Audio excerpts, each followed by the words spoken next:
On next.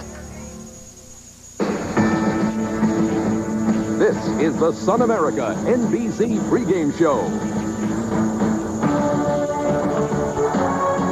The 1998 American League Championship Series.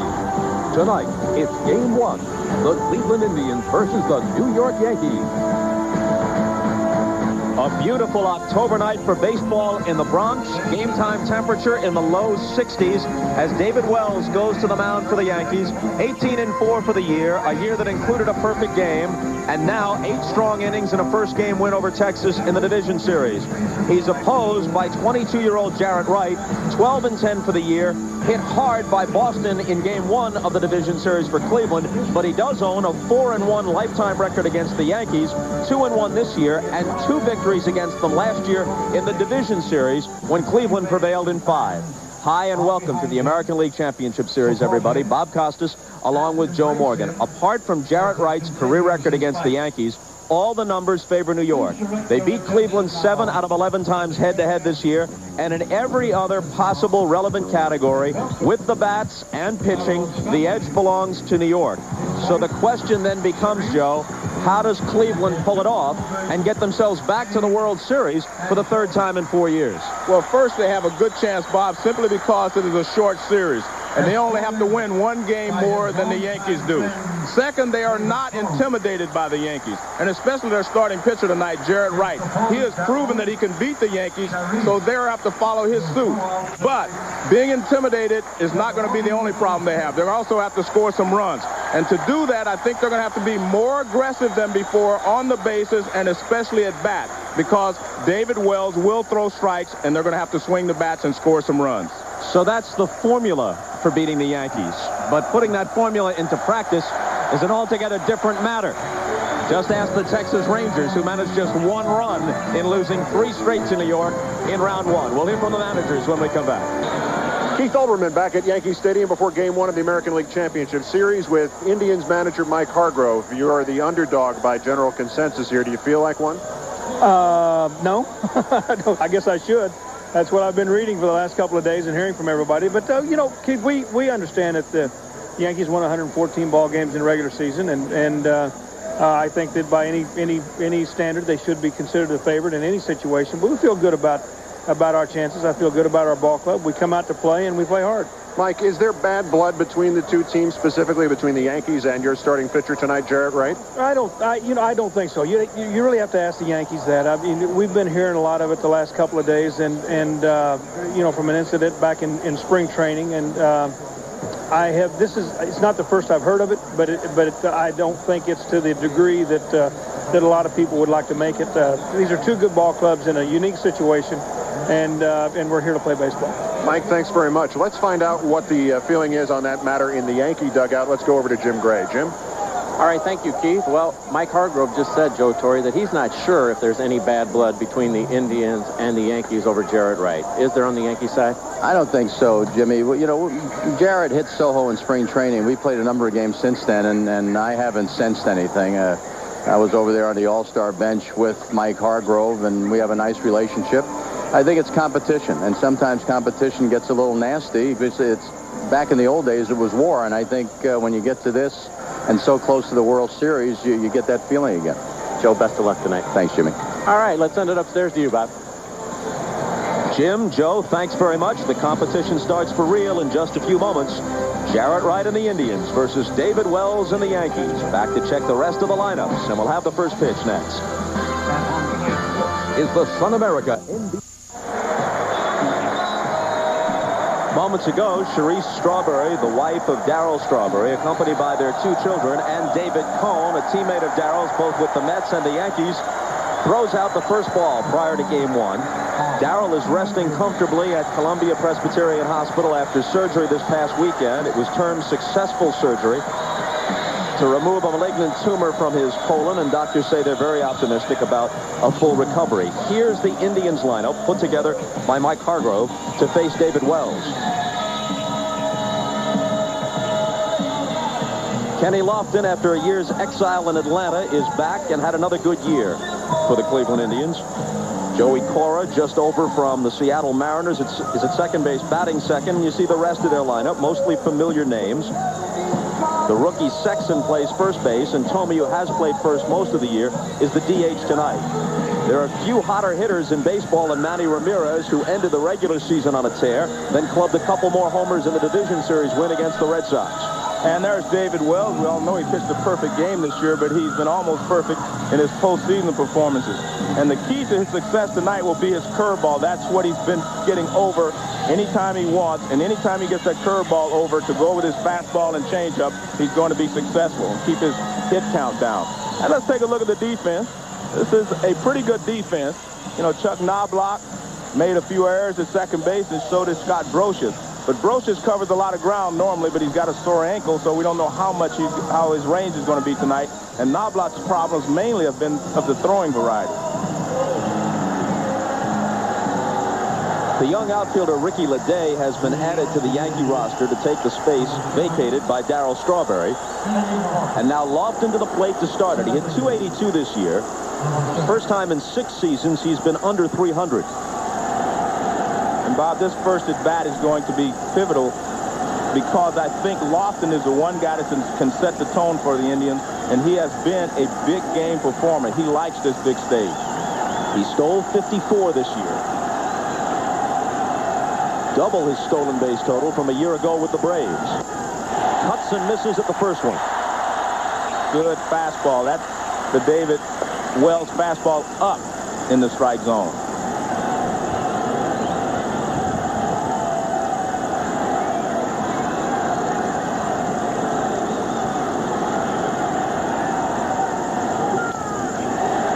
And Wells gets ahead 0-2.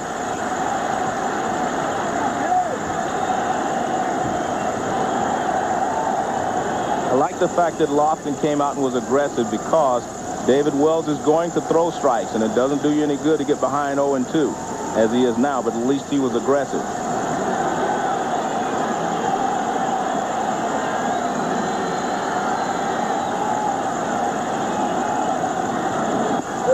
Got him on 3 pitches. Lofton disagreeing with plate ump Jim Evans. This looks like a cut fastball. He had thrown in 2 straight fastballs, and this one is the cutter. Yeah, you can see a little cut fastball right on the outside corner. And Kenny Lofton thought it was off the plate outside, but Jim Evans says strike 3.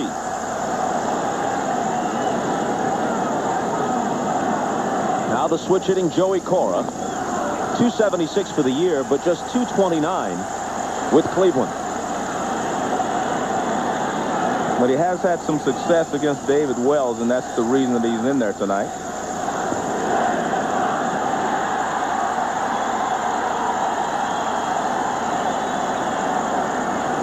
The 0-1 pitch. He hasn't missed yet. 5 straight strikes.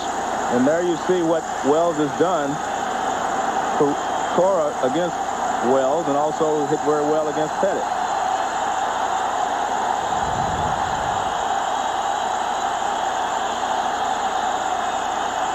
The 0-2 pitch. Breaking ball down and in. Wells pitched 5 shutouts this year, including his perfect game in May against the Twins. Then he threw 8 shutout innings against Texas in Game 1 of the division series before handing the ball over to Rivera to finish it. That's out of play. In those 8 innings against Texas, Wells walked only 1, which is typical. He averages barely over 1 walk per 9 innings of pitching, the best control among all starters in the American League.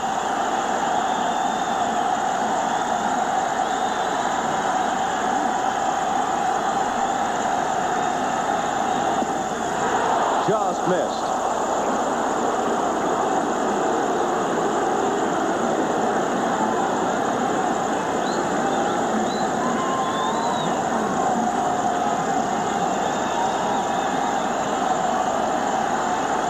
Full count to Cora. Justice on deck. Fouled away. There's a lot of talk around Cleveland about the possibility of Sandy Alomar Jr.'s brother, Roberto Alomar, coming over to be their second baseman next year. Roberto is a free agent and probably on his way out of Baltimore. For now, it's Cora. Another 3-2 pitch. Up high, and he walks it. And that's one thing they will have to do is lay off the high fastball, and Cora laid off the 2-2 high fastball, and that one as well. Number 23, David Wilson. Al Bumbry is the coach at first. Jeff Newman is the Indians coach at third. We mentioned Evans back at the plate. Ted Hendry is at first. John Shulock at second. Larry Young at third. Tim Welke has the left field line, and Jim McKean calls the plays down the right field line. One out, one on, and the pitch to Justice. A bouncing ball to Knobloch. There's one to Jeter. On to first. They're out of the inning.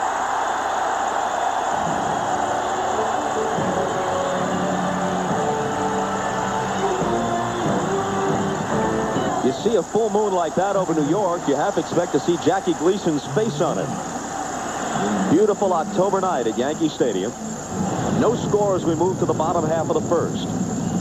Here's the lineup Jaret Wright will face. And what more can be said about Shane Spencer? This is what he did against Texas, and he didn't even play in the first game. For those of you who haven't been following baseball until this point, Spencer is a 26-year-old rookie who spent 8 years in the minors. There he is, was called up and sent back down 4 different times this year between Columbus and New York, and suddenly bursts on the scene in September, and no one has figured out yet how to get him out. Here's Knobloch. Takes a ball from Jaret Wright. Well, Jaret Wright's best pitch is his fastball, and unlike Wells, his second pitch is not nearly as important. He has to have that first pitch, that fastball that moves in on the right-handers and away from the left-handers. 2-0. Knobloch is 7 for 16 lifetime. That's .438 against Wright, with 4 walks tossed in. You could see Sandy Alomar Jr. immediately jump up and tell him to stay back and settle down.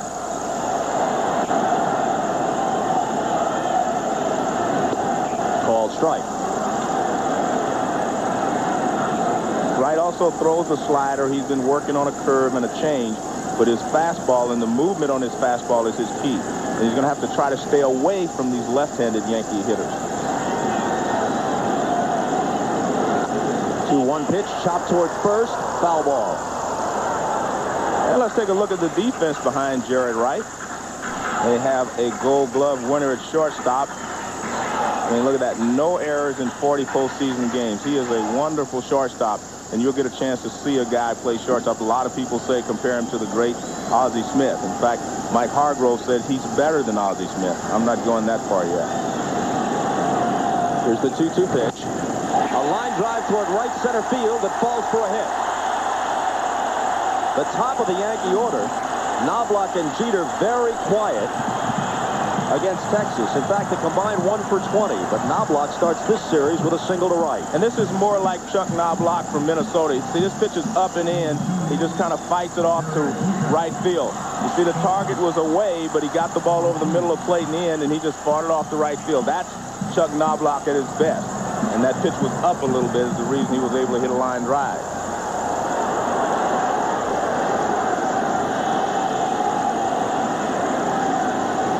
And Chuck Knobloch, one of the better base stealers the past few years, so he'll be trying to get a good jump. Wright doesn't have a great move and a quick delivery. Knobloch stole 31 this year. And a strike to Jeter. Wright, last year's postseason hero as a rookie, was 12-10, and this is his second year in the majors. In fact, his first full year, and his ERA was 4.72. Foul back 0-2. He beat Andy Pettitte twice last year in the division series, Game 2 and the clincher in Game 5 as Cleveland beat the Yanks and eventually moved on to the World Series. Wright, as you may recall, got the ball in Game 7 against the Marlins and pitched very well through 7 innings. No decision for him, and eventually the Indians lost a heartbreaker in extra innings in Game 7 and still haven't won a World Series since 1948. High 1-2. One of the reasons that it's easy to get a good jump off of a guy like Jaret Wright is all power pitchers have to gather their momentum and get behind the fastball. So it takes them a little longer to deliver the ball to the plate. Not going. Line drive. 5 is scaled for a base hit. Knobloch had to wait. He'll stop at second.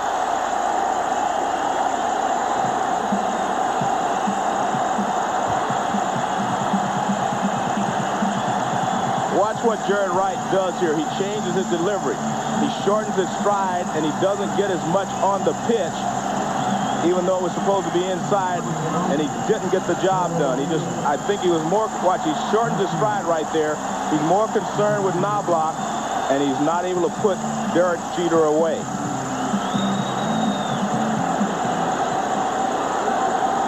You see a lot of pitchers use that slide step, and it does take a little bit away from your fastball.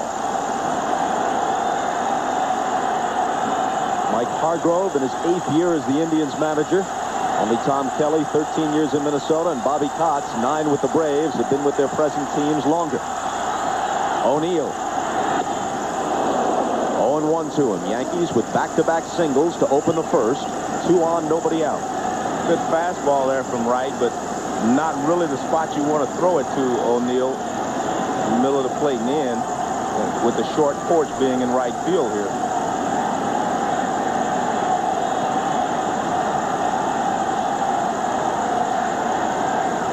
The 0-1. Fouled off. The ultra-consistent O'Neill hit .317 this year, 24 homers, 116 RBIs. And there's the middle of the order. You look at that. The Yankee hitters have not produced either. We talked about Texas not producing, but neither did the Yankee hitters. The bottom of the order is where all their offense came from. Except for O'Neill. Nothing wrong with 4 for 11 with a home run. In fact, it was the home run that gave them the lead in Game 3 in Texas as they swept. A ball and 2 strikes, but Bernie Williams hasn't hit at all. Going back to the '96 World Series against Atlanta, hasn't hit at all in the postseason. His first couple of series in '96 against Texas and Baltimore, he was on fire, but since then, slumping in postseason play, and Tino Martinez has never been a particularly productive hitter in the playoffs.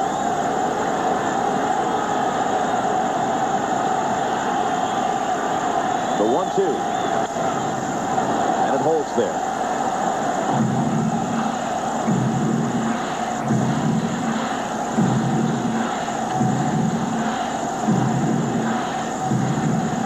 Jaret Wright was knocked around by the Red Sox in his division series start. Boston won that first game, but Cleveland rallied to win the next 3.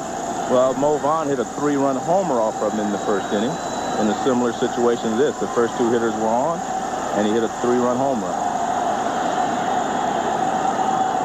Another 1-2 pitch. Outside.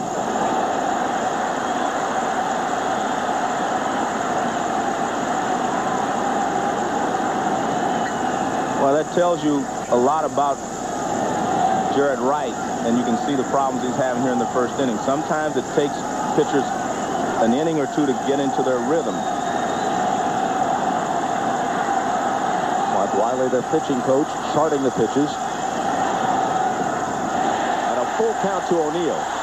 Wright is perhaps the least popular opponent in the Yankee clubhouse. He hit Luis Sojo with a pitch in a spring training game, and Sojo broke his left hand trying to get it up to protect his face. And he hit this batter, Paul O'Neill, with a pitch in June. There's Sojo. Wright claims it was unintentional. Hargrove says it's overblown. Torrey actually agrees with Hargrove, at least publicly. But many Yankees feel differently. The 3-2 pitch, the runners break, and a line drive to right for a base hit. Here comes Knobloch, waved home. On his way to third, Jeter, 1-0 New York.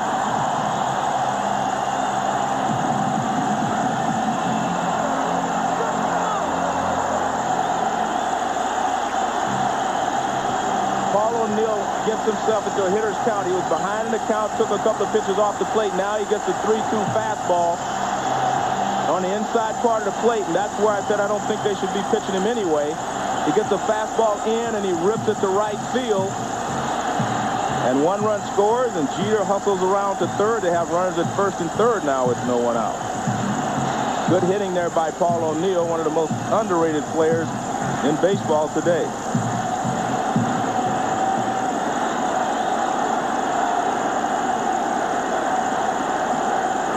So this brings an early visit from the Indian pitching coach, Mark Wiley, as Bernie Williams steps in.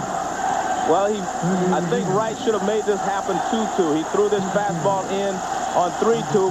Might have been off the plate, but Paul O'Neill looking for a fastball, something he could pull, and he ripped it to right field for a base hit. He is a fine hitter, and he may go the other way in this ball game too. He used the entire field. Now Bernie Williams in a good spot to bust loose. 6 for his last 50 in the playoffs and World Series. Ball 1. You have to throw the breaking ball if you're Jaret Wright just to show them a different speed. But so far, he has not been able to get that pitch over the plate. So if you're a hitter, you just put it in the back of your mind and say, hey, he has one, but he can't get it over. I'm sitting on nothing but a fastball. So you have to get ahead in the count instead of pitching from behind in the count with the fastball. The 1-0 pitch hit up the middle. Williams with an RBI. 4 straight singles. Jeter comes across. 2-0 New York. Bernie Williams, the American League batting champion at .339, with his first hit of this postseason, and this is 12th at bat. Well, he misses with the breaking pitch, so all Bernie Williams is looking for is a fastball, and he is a good low fastball hitter. Low fastball out over the plate. He rips it right back through the middle for a base hit. He extends out and just drives it back through the middle. He actually cut down on his swing there. He had been trying to pull everything, but he went right with that pitch. Tino Martinez takes a ball. He hit .281 and led the Yankees in the power categories of home runs and RBIs. In this season, when 34 major leaguers hit 30 or more home runs, the Yankees, baseball's best team, didn't have one of them. Their top home run hitter hit 28. But as a team, they hit 207. So well balanced. Martinez gets ahead on the count, 2-0. Look at that. Dangerous sticks almost everywhere. No one overpowering guy, but almost everyone can hurt you at one time or another.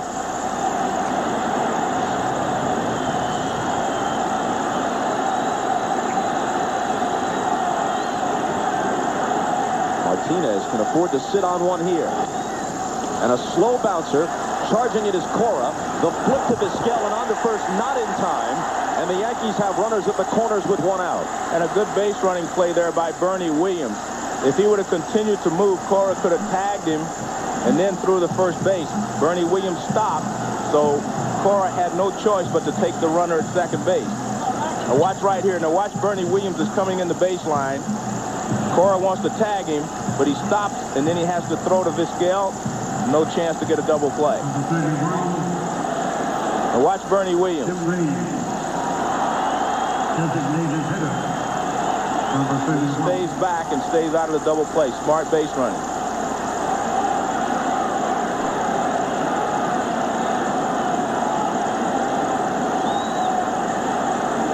So Williams sits down and begins to cheer for Tim Raines, the veteran who hit .290 this year in his 20th year in the major leagues.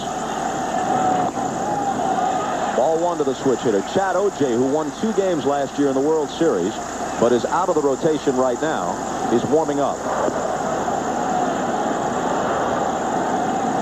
The Indians don't really have an ace. Wright gets the ball for game 1. Nagy has been pitching well of late. He'll pitch game 2.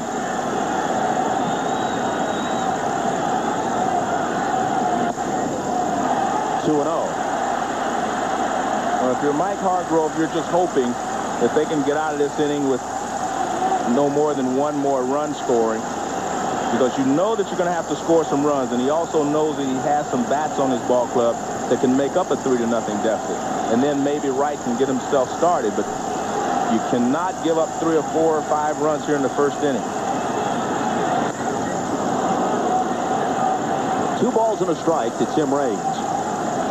Thinking about Hargrove's pitching, Bartolo Colon, the hard-throwing right-hander, made the All-Star team, faltered in the season's second half. Dave Burba came over from Cincinnati in 115 and saved them out of the bullpen in Cleveland in the division series against the Red Sox. We mentioned O.J. in and out of the rotation. Dwight Gooden is scheduled to pitch Game 4 of the series in Cleveland. So they don't really have an ace. They have a number of guys who are capable of turning in a good ball game for them, but no one they can absolutely count on. The 2-1 pitch. In the seats, 2-2.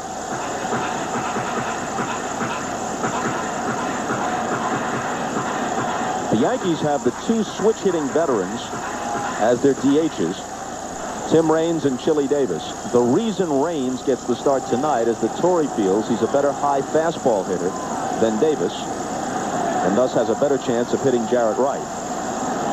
There's Chili. I would probably agree with that, except Chili Davis usually makes good adjustments and doesn't swing at the high fastball. Still 2-2. O'Neill is at third. Martinez is at first. 1 out and 2 runs home in the bottom of the first. 2-0 New York.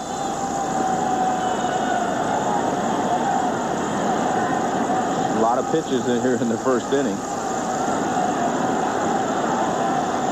That's been the book on Wright. Try and make him go deep into counts. And obviously that's happened in this first inning.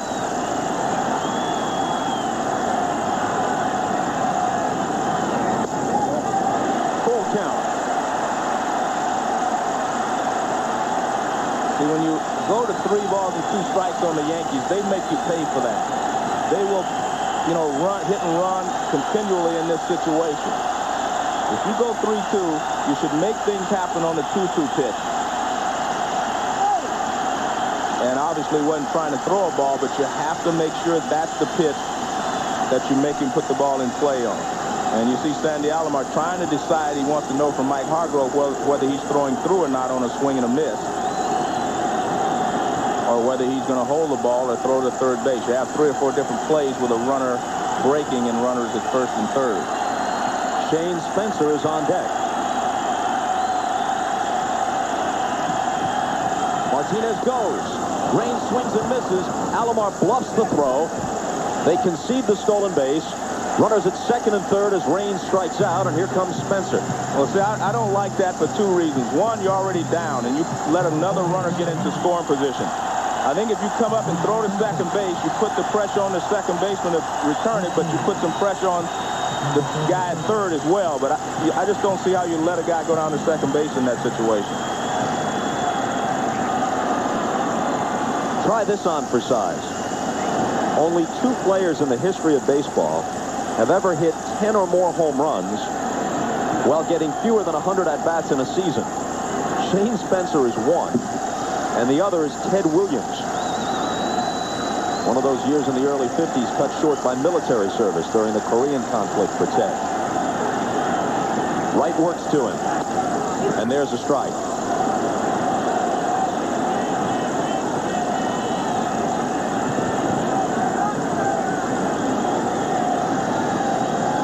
Against Cleveland this year, all this in September, Spencer 8 for 11 with 3 home runs.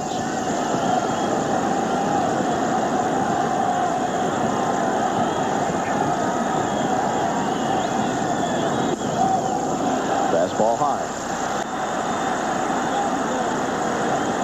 That's dizzying.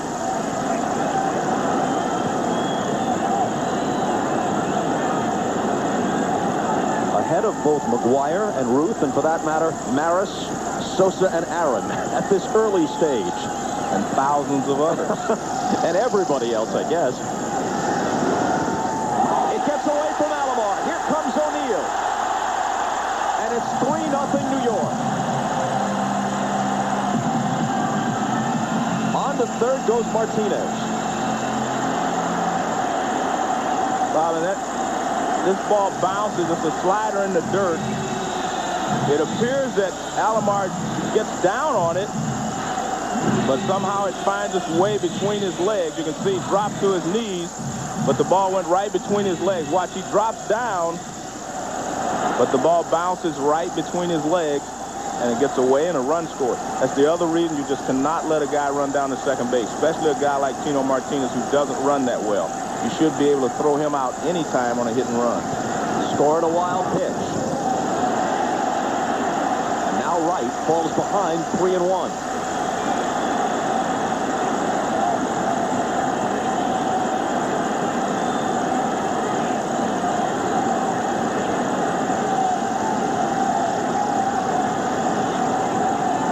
Posada will be next if the inning is prolonged. And it is as Spencer walks.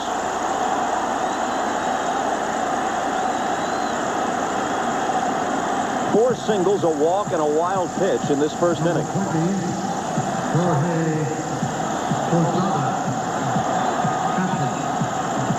Number 20.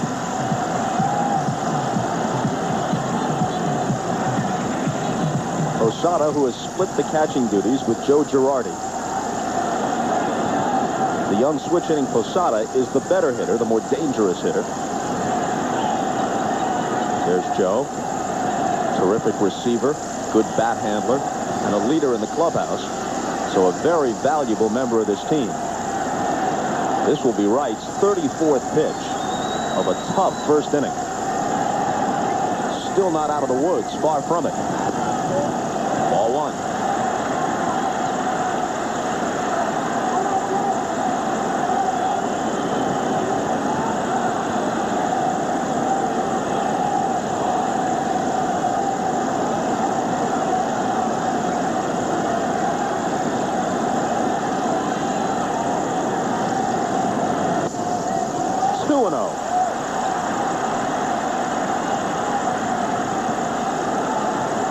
When the Yankees talk about Wright possibly being a headhunter, and I emphasize that's not a unanimous opinion, but some Yankees feel that way, then this stat is relevant. He hit 11 batters this year. But for perspective, David Cohn of the Yankees hit 15. Line drive, base hit. Posada comes through, and it's 4-0. Spencer to third as Martinez scores.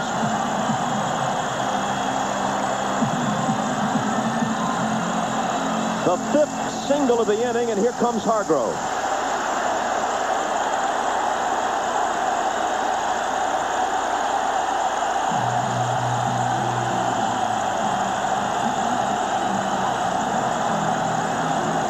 Jaret Wright, 4-1 lifetime against the Yanks before tonight. I said Jaret Wright's fastball was his most important pitch. Take a look here. High fastball for a base hit.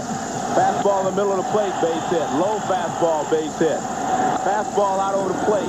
Breaking ball in the dirt for a run, and the last one comes on a fastball. So all 5 of the Yankee base hits have come on fastballs, and that's why his fastball is important to him. He's got to spot it and move it around a little bit more, and he wasn't able to do that tonight. Jaret wasn't right tonight. I'm not laughing at that. His plight. I'm just laughing at your line there. Driven from the mound after 2/3 of an inning in favor of Chad O.J. Scott Brocious, the 9th man to bat in the Yankee first. Take strike one. O.J. was 5-4 with an ERA, as you see, of nearly 6. He had 3 different stints on the disabled list. When he's right, he can be tough. Took something off, and it's 0-2. And this is one thing that you did not want to happen if you're the Cleveland Indians coming into Yankee Stadium, facing maybe the best team in baseball, and falling behind in the first inning. Because it's not that it hurts you so much, but it just adds to the Yankee mystique and gives them more confidence as they go along. I mean, they think they're invincible at this point. And someone's going to have to prove that they are not before you can make a dent into this division series.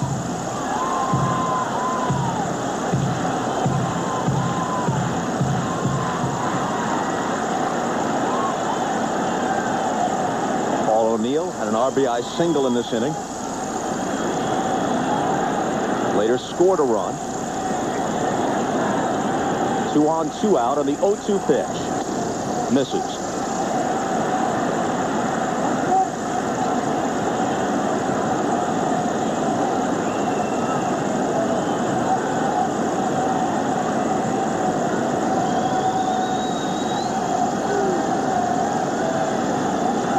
Trying to put a finish to the New York first. But not so fast. It's Brocious with a base hit.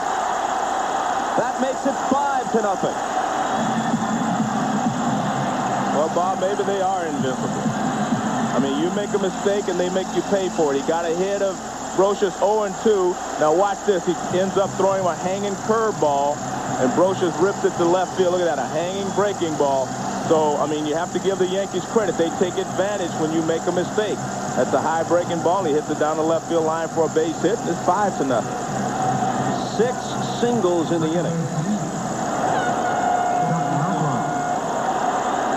And back to the top as they bat around for Knobloch, who began it all with a single to right.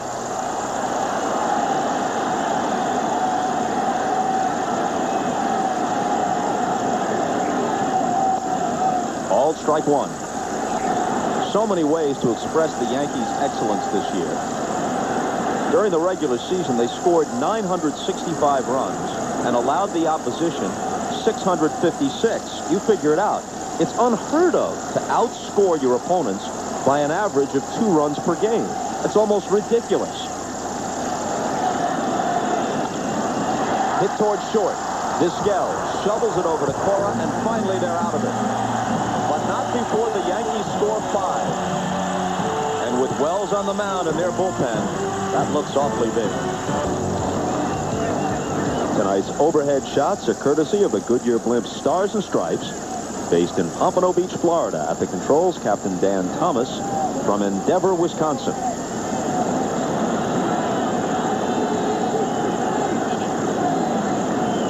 Yankees sent 10 men to the plate in the bottom of the first. David Wells had time to go back to the clubhouse and crank up some of that AC/DC and Metallica that he favors on the boombox. These Yankees are a pretty subdued, very professional bunch. The most colorful character on the team by far is this guy, David Wells, who works to Ramirez in the second. Foul ball, strike one. But, Bob, the most impressive thing to me is that their personalities are all different, but they all like each other. I mean, Wells, like you say, he can be himself, and they still like him. And the other players the same way. I mean, they are really a close-knit group of players, and he's set for 33 minutes. That's a long time. I hope he was upstairs. The 0-1 to Manny.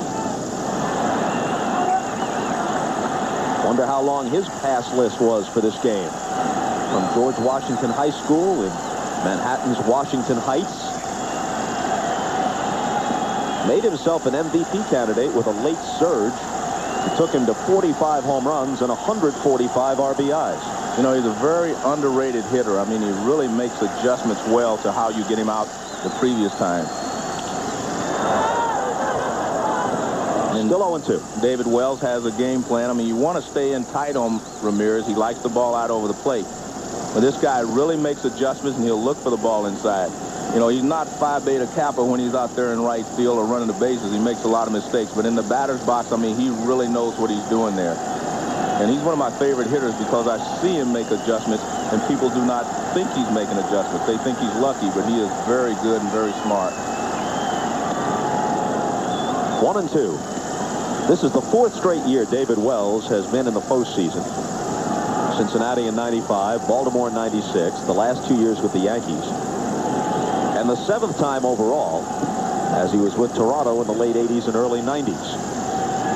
He has a 5-1 postseason record, including a complete game 6-1 victory in Game 3 of the division series at Cleveland a year ago.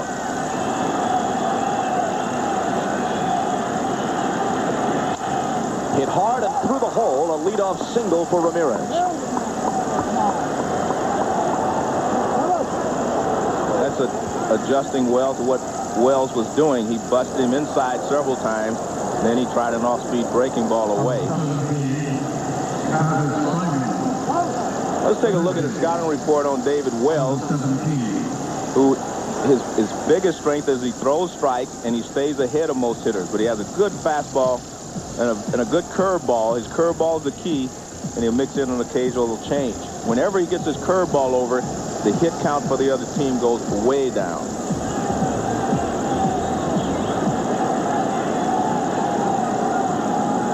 The third baseman, Travis Fryman, takes a ball, a four-time All-Star when he was with the Tigers. Replaced Matt Williams as their third baseman this year and put up good numbers. Career high in home runs, and he had played in a home run friendly ballpark, Detroit. Wells works 1-0. Center field, Bernie Williams started back, now comes tearing in and gets there. That's what Wells does so well, Bob. Most left-handed pitchers, their fastball tails away from the right-handed hitter, and watch how he jams Fryman with this pitch. Most left-handers, automatically the ball moves away. This one does not move away. Look at that, right in on the hands. You can see him pull his arms in, trying to get to the pitch, and that's what makes him pop it up. Watch him drop the head of the bat when he goes after it, trying to pull it inside. See how low the barrel was? That's why you hit the pop-up. And David Wells, going in tight, knows how he uses both sides of the plate. Tomey is DHing tonight, with Richie Sexson at first base. Hargrove feeling that Sexson is a little bit of a better fielder at first. And Tomey's spray chart will show that he pulls the ball more than anything else, but that's because when you face a left-handed pitcher, he's going to throw you a lot of breaking balls, so you're going to pull the ball. Here's the 1-0. In there. Tomey had just 2 hits against the Red Sox in 15 at-bats, but both of them were home runs. Missed more than a month after he was hit on the hand by Wilson Alvarez in early August. Had to go on the DL with the broken hand. They tried Cecil Fielder for a while, but Fielder didn't have it. They cut him loose and brought Sexson up.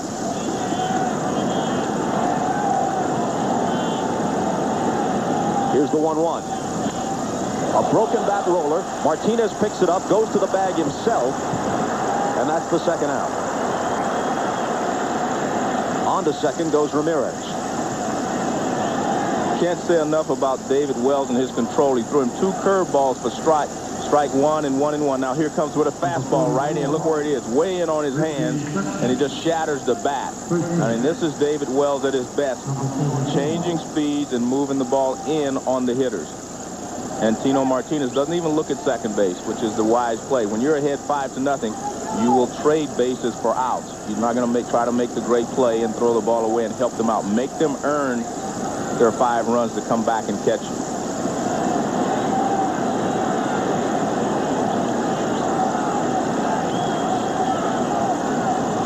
So now Richie Sexson.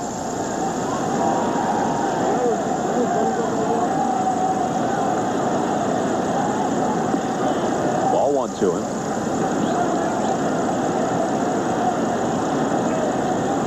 Very productive for them, as you see, in limited duty. Well, actually, he did so well. That's the reason Cecil Fielder didn't get a lot of at-bats to prove himself, and then they decided that they were going to go with Richie, and it seems like they made a wise choice if you're the Indians.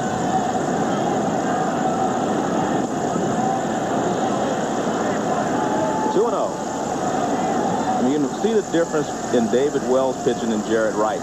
David Wells is using the corners. He's using, he's staying out of the middle of the plate. And he's very upset about that last pitch call.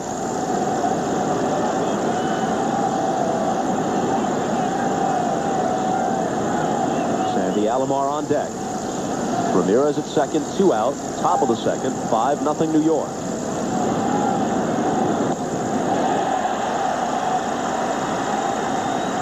Even when he gets behind 2-0 as he did there, he still doesn't come into the middle of the plate. That pitch is on the outside part of the plate. And that's how a guy can pitch a perfect game. That's how a guy can be, overpowering and dominate the hitters. Watch this, 2-0 fastball. Look where it is. He has to reach for it right out there on the outside corner. That's not a cripple pitch.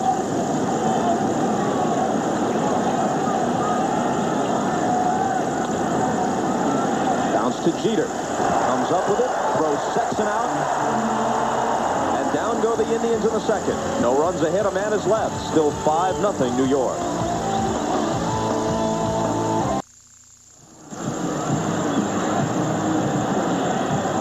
Jeter, O'Neill, and Williams in the New York second against Chad O.J. in relief of Jaret Wright, who was shelled from the mound after 2/3 of an inning. Jeter singled his first time up and does it again.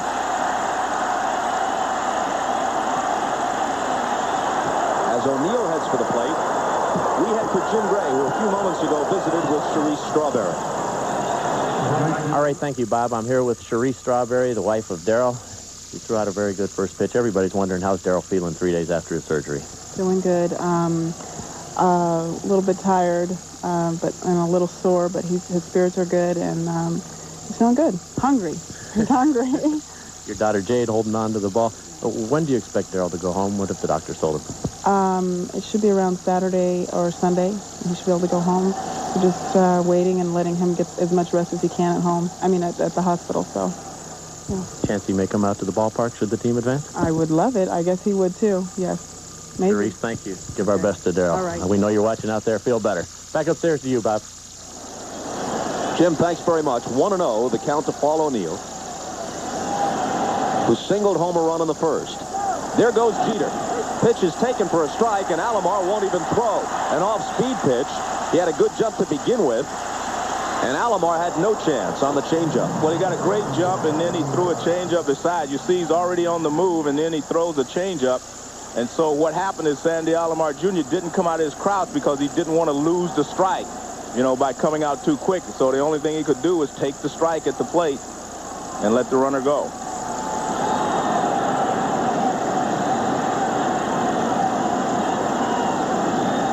The 1-1 pitch. Fouled off. Last year in the division series, O'Neill hit a grand slam off O.J. in Game 3 at Jacobs Field. The Yankees won the game 6-1 behind David Wells. O.J. actually pitched brilliantly, 5+ innings in relief. The grand slam by O'Neill was the only hit he allowed, but it was the big hit in the game. The Yankees led 2-1 after that night, but they never won another, as Cleveland took games 4 and 5 and advanced.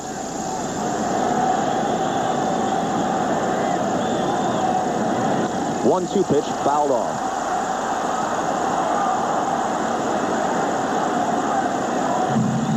Paul O'Neill up trying to pull the ball to advance Jeter over to third with less than 2 outs. O.J. threw him a breaking ball, and he pulled it way foul. Yankees playing small ball to build a big lead. 7 singles, 2 stolen bases, 5-0 in the second. Jeter in scoring position with nobody out. Bob, you made a point earlier about how many runs they scored and how they scored 2 runs a game more than the opposition. To me, that really doesn't mean anything. The statistics of it is how they play the game is what makes them a great team. They play the game very well. They know how to play. And their hitters are all very intelligent hitters. And I was looking at a number today, like the average of their starting lineup, they have over 3,000 major league at-bats, which tells you that they've got experience, they know what they're doing in the batter's box, and they know how to get the pitchers into hitters' counts and get the hitters and pitchers in trouble. And that's what's important. Numbers are great, but how you play the game is what's important, because that's what holds up in a short series. Over the course of a long season, percentages will hold up. But in a short series, you have to play the game well and know what you're doing, and they know what they're doing. The 1-2 pitch. Slow roller. Cora to his right has it. Did he pull him off the bag? No. Sexton stays on the bag, and O'Neill is out as Jeter moves on to third. Well, it's another off-speed pitch, and O'Neill goes ahead and swings at it because he's going to pull it to the right side. Cora's had some problems defensively, and he throws this ball to the outfield side, but a good call by the umpire at first base, Ted Hendry, because he does stay on the bag. But O'Neill does his job. You see Jeter advancing over to third. Cora throws it to the outfield side, but Sexton stays on the bag and retires O'Neill. Tall, rangy guy like Sexton, able to save Cora an error there. Another RBI chance for Williams with the infield in, and ball one. Well, because Jeter runs well, you can't play halfway. You have to go ahead and play in if you're going to make a play at him at the plate. And when you're down 5-0, you cannot afford to give up any more runs. You have to try to cut off everything at the plate.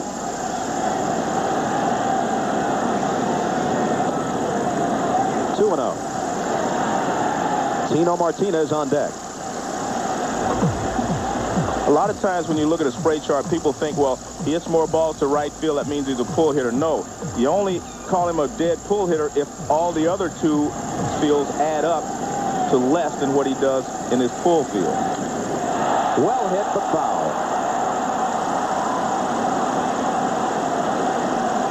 And in the case of the spray chart we just saw, they did not add up to more than his pull field. So that means that he hits the ball all over, which is typical of Bernie Williams.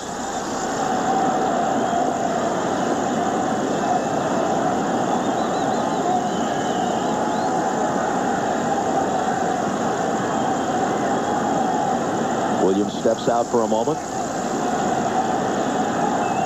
O.J. nods yes at the sign. Jeter leading away from third, and the pitch.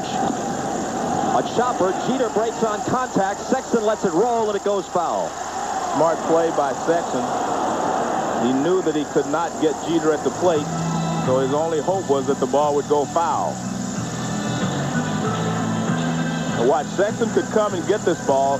He could field it on this second hop right there if he wanted to, but he knows that he's not going to have a play at the plate and let this go foul. Heads up play there.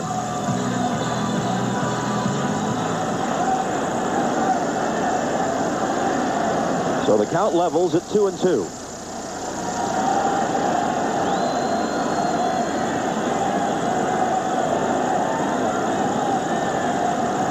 O.J. could use the strikeout. Or a one-hopper at someone. A pop-up that looks like it's going to make the seats, and it does.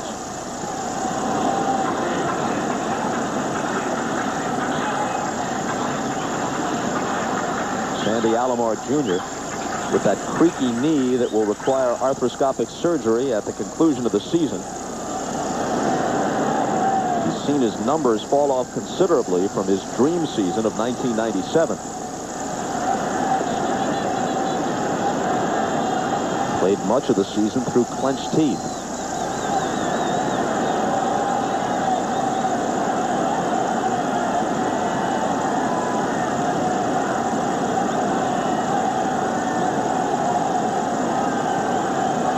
Another 2-2 pitch. Struck him out.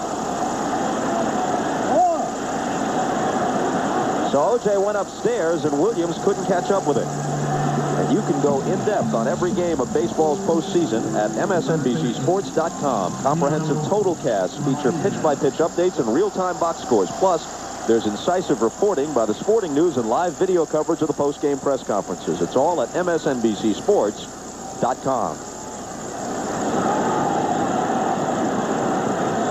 Now with 2 out, it's up to Martinez. Called strike.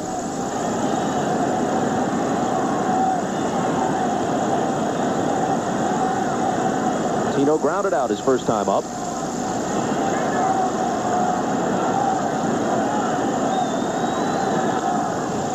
That's in the seats.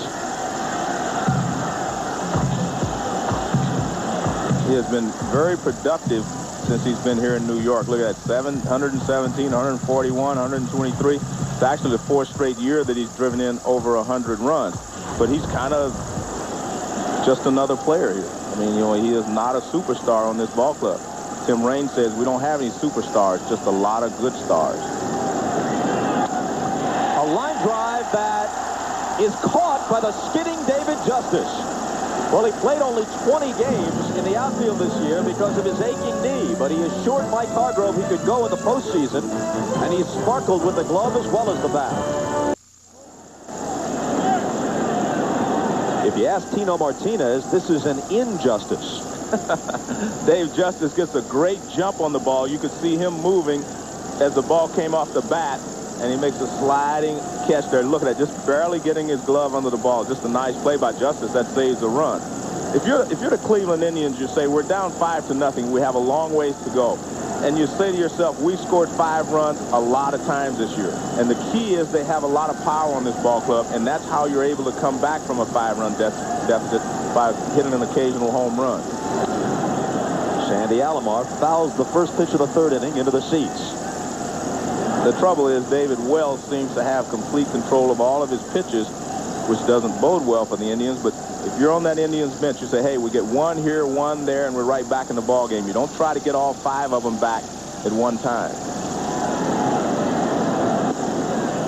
1-1. Try this on for size. Well, let's talk about this first.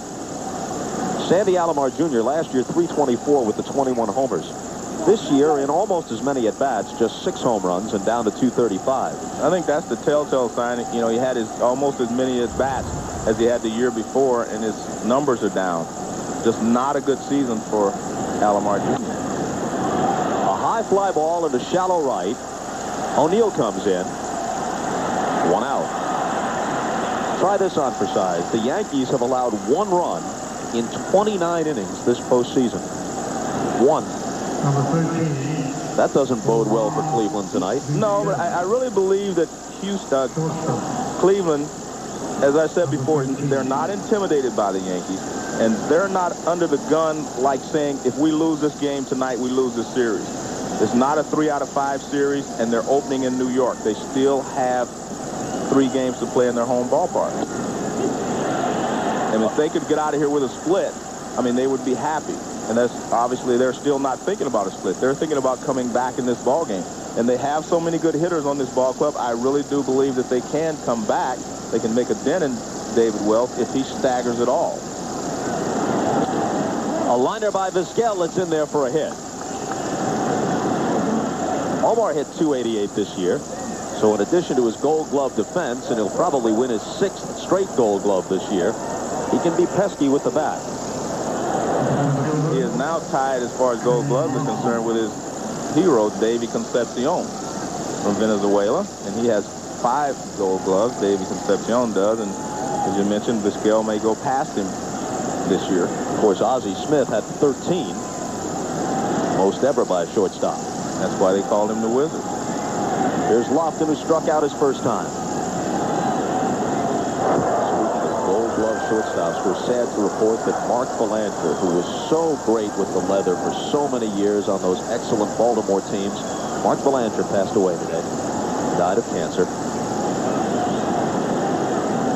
He had been an official for many years with the Players Association, working with Don Fehr and Gene Orza.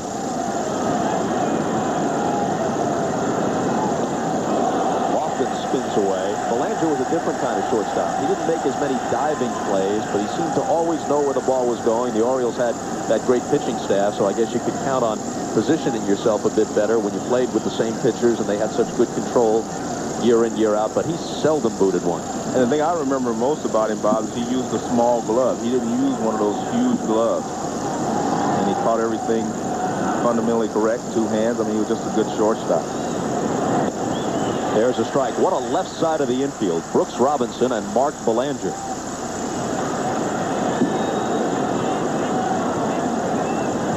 And Belanger has won several Gold Gloves. There you see he's the next target for Omar Vizquel. Aparicio and Ozzie Smith, of course, at the top of the list.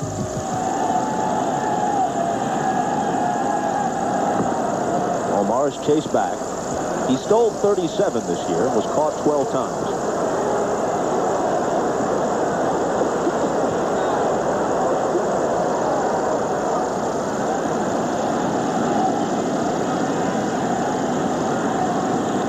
Lofton had a couple of home runs against the Red Sox in the division series and hit 12 during the regular season. All strike, 1-2. Either Lofton's not picking the ball up well from David Wells, or he is making pitches opposite of where he's thinking. Because he's taking a lot of fastballs that seem to be hittable.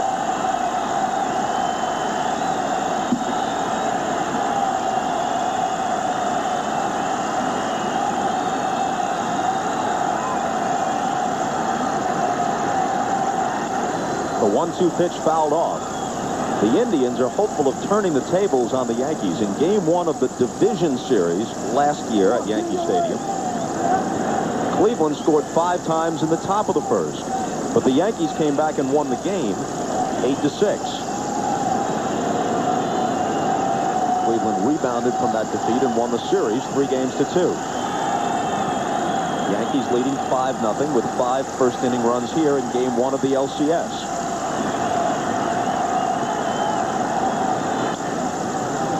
And Lofton hangs in.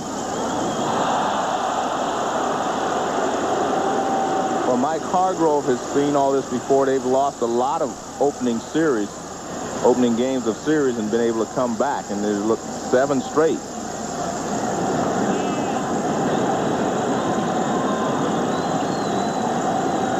And they've come back to win 4, I believe. 4 of the 7. Another 1-2 offering. And for the second time, Lofton is down on strikes. And this is what David Wells does so well with Kenny Lofton. He starts him with a breaking ball, then he comes fastball for a strike. Another fastball right there. Fastball up. He'll throw another fastball up that he fouls away. Now he throws him the breaking ball. I know that was a fastball too, the cut fastball. I thought the way Lofton bailed out of there was a breaking ball, but it was a little cut fastball.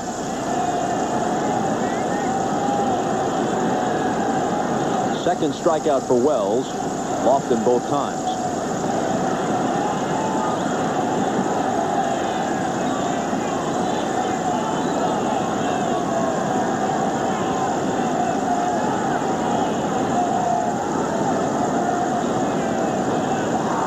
Vizquel at first with 2 down now.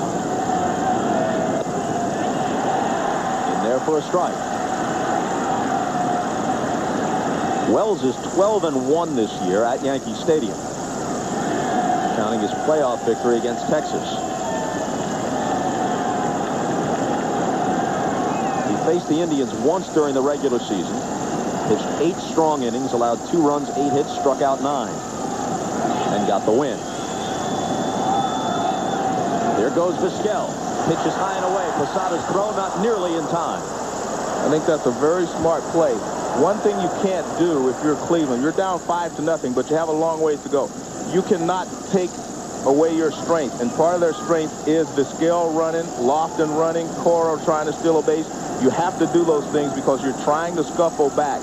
Get 1 run here, 1 run there, and you're back in the ball game. The way Wells is throwing, you're just not going to be able to mount a big inning against him at this point.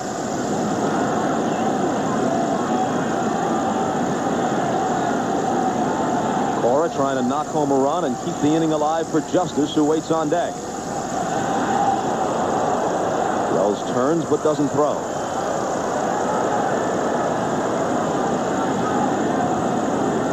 The one thing you want him to do if you're Cleveland is to know that you will run. You will still play the game. And that will sometimes take part of his concentration away from the hitter.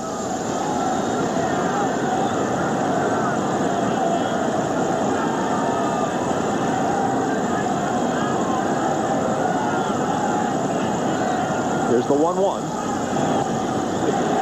All strike 2.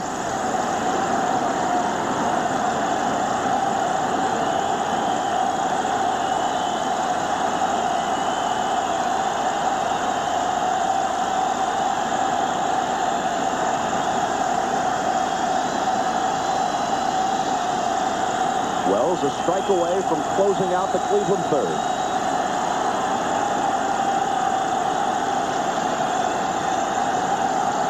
Made Cora wait too long.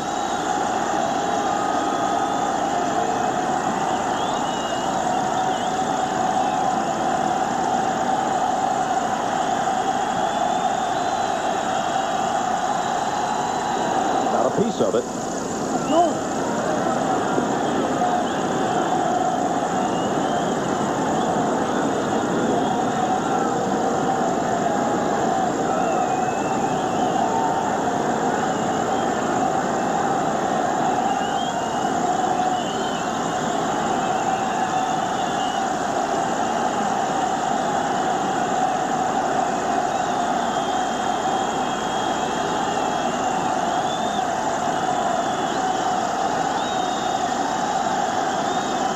Another 1-2 pitch. Called strike 3. Second strikeout in the inning. Third in the game. After 2.5. 5-0 New York.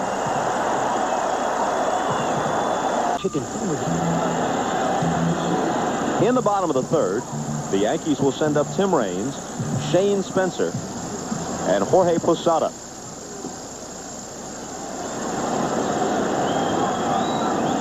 Raines struck out his first time up.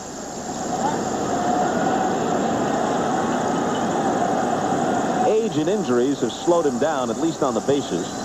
He only swiped 8 this year, but he has more than 800 career steals. O.J. has it, and on the comebacker, Raines is gone.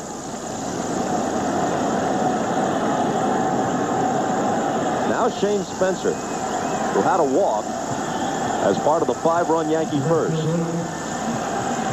As this kid walks to the plate, I'm reminded of a line by the legendary Lefty Phillips. Remember him? Longtime baseball man, managed the Angels for a while, and had a way of mangling the English language that was very entertaining. And they asked him once why his team was struggling, and Lefty said, "Our phenoms ain't phenomenating." This kid has been phenomenating for more than a month.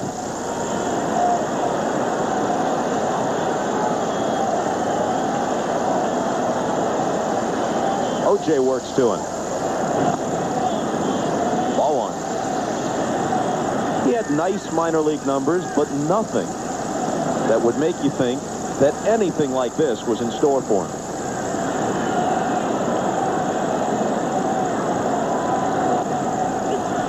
1-1. Well, in talking to the Yankees, they say one of the reasons that his minor league numbers do not add up to what he's doing now is because the last year is when he's made the biggest strides and the biggest adjustments as a hitter and learned more about hitting. Some people are late bloomers, and he happens to be one. Grew up in California, near San Diego. High school teammate of Brian Giles, who's not in the lineup tonight, but is on the Cleveland bench.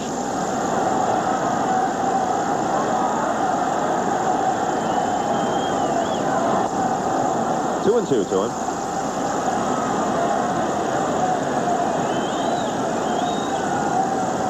Spencer's mother, Althea, lives in the town of Shirley, Arkansas, population 363. He says the phone won't stop ringing at her house these days.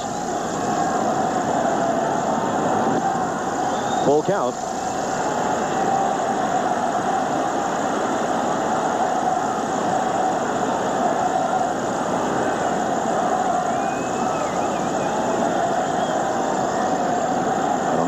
Going on in Shirley, Arkansas, that would outrank somebody hitting 10 home runs and 33 at-bats for the Yankees. Down on strikes. So O.J. takes care of him. Baseball tomorrow.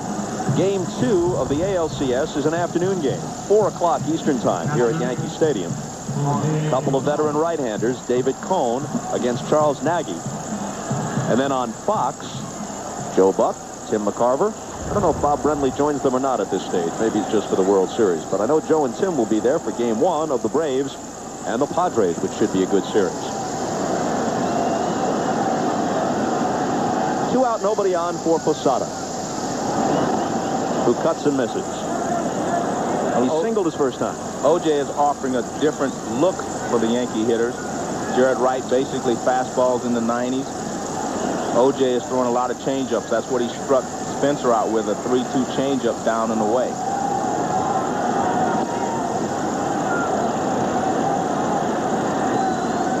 Remember how effective O.J. was in the World Series last year for Cleveland against the Marlins. That changeup was his #1 pitch. He also showed what he could do with the bat. Unusual for an American League pitcher. 2-1.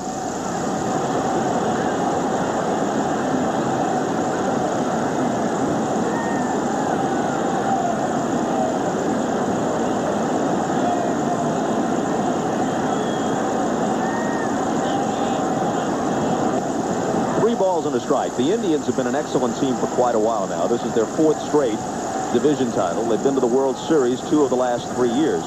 under Mike Hargrove. But the one thing they've been trying to get, John Hart, their excellent general manager, has not quite been able to do this, to get a true ace for the starting rotation.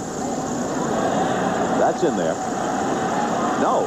Ball 4. I thought, by the way, Posada stood there for a moment, that it might have been strike 2, and maybe O.J. had the same thought, but he draws the walk.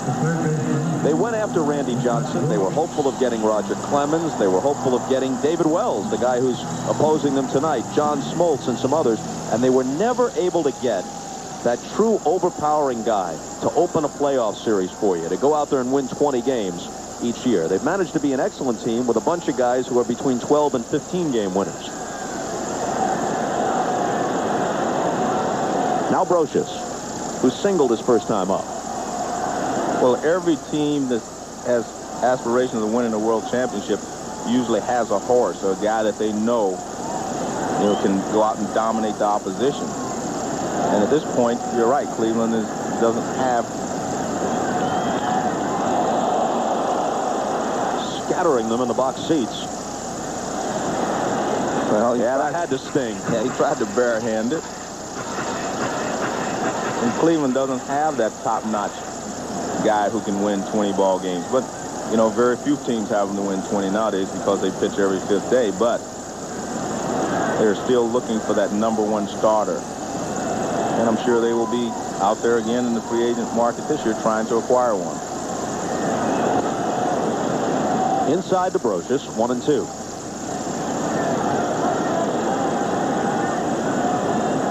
Because in this day and age, the only way you're going to get one now is through free agency. Or if one of your own guys truly blossoms, like they hope Jaret Wright will. Their farm system has been very productive in Cleveland.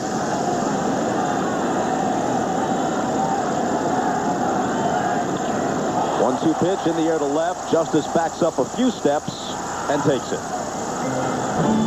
No runs, no hits, a walk, and a man is left. 3 complete in the Bronx. 5-0 Yanks.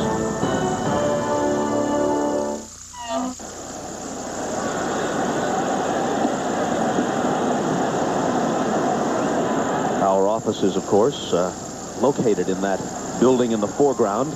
You have an office there, do you, Joe? The penthouse suite, perhaps? Yes. Yeah, I thought so. Yeah. Back in the Bronx, the Yankees take a 5-0 lead to the top half of the 4th.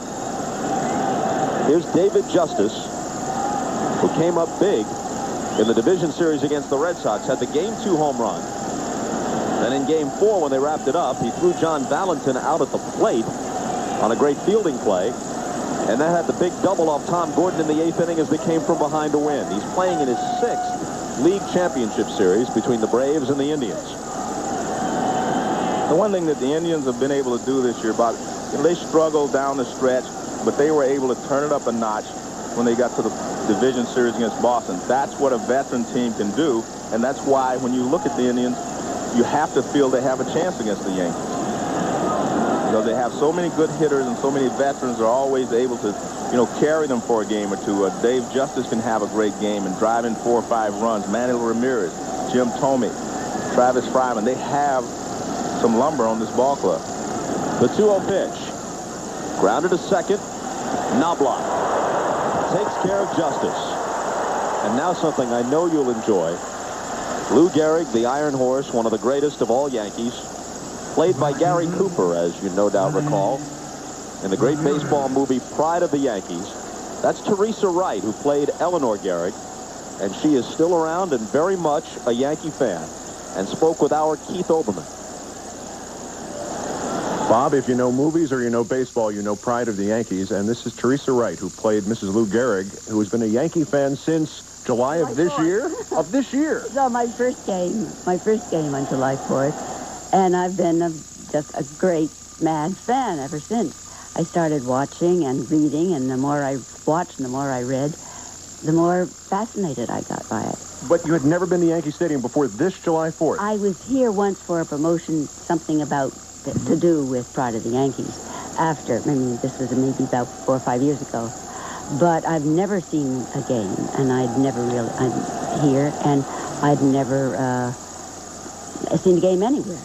Anyway, I just find it the most beautiful game in the world.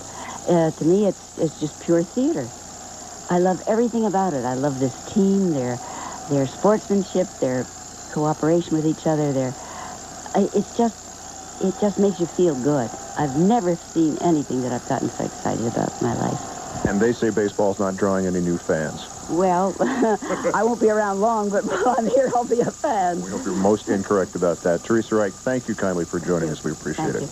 Bob, back to you. Keith, thanks a lot. You remember Pride of the Yankees, don't you, Joe? Of course. Walter Brennan playing the old sports writer.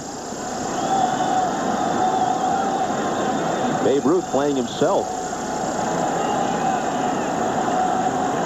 And looking a good deal more like the Babe than William Bendix did.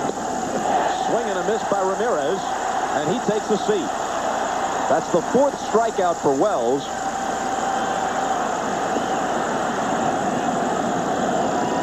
Well, David Wells' strikeout pitch tonight seems to be the high fastball. And when he's getting 2 strikes on these hitters, he's been able to get a few of them to go up and out of the strike zone chasing it. And he struck out 3 of the last 4 hitters he's faced. Instead of the K's, as is the usual custom, they're putting up 39 jerseys in honor of Darryl Strawberry, watching the game from his room at Columbia Presbyterian Hospital. Strike on the inside edge to Sexton. I guess they're lucky Jaret Wood is not pitching. They might need 20 jerseys, huh? Don't know how many they brought tonight. Fryman flied to center his first time up.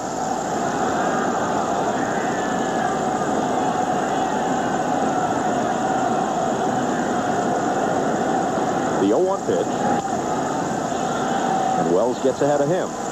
Well, the one thing I like about what David Wells is doing, Bob, is he's not pitching like it's a 5-0 ball game. He's pitching like it's a 0-0 ball game, and I think that's what you have to do early in the ball game. Once you get to the 6th or 7th inning, then you play the numbers that you have. Then you have to make sure that you pitch to win.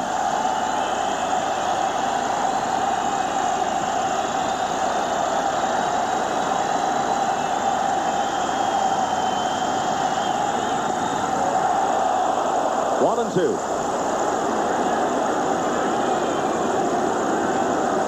Wells trying to work his first 1-2-3 inning of the night.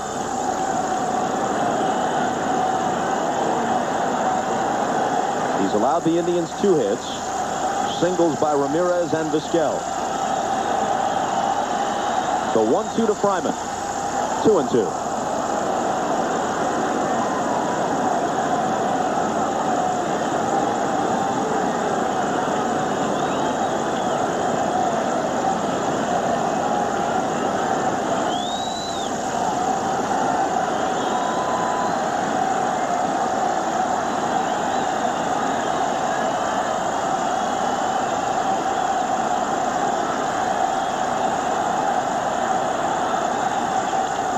Hit toward the hole. Jeter backhands from the outfield grass.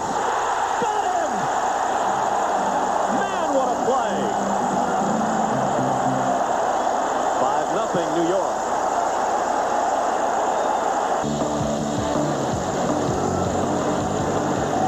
Top of the order in the bottom of the 4th. Still 5-0 New York. Knobloch, Jeter, and O'Neill against Chad O'Jay in relief of Jaret Wright. Don't worry, we'll take a few more looks at that remarkable play by Jeter in the hole as this inning moves along. It's worth a few more looks. Derek Sanderson Jeter waiting on deck.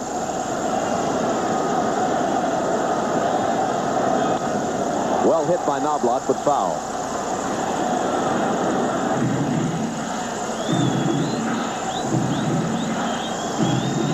Knobloch's a career .304 hitter who hit .265 this year.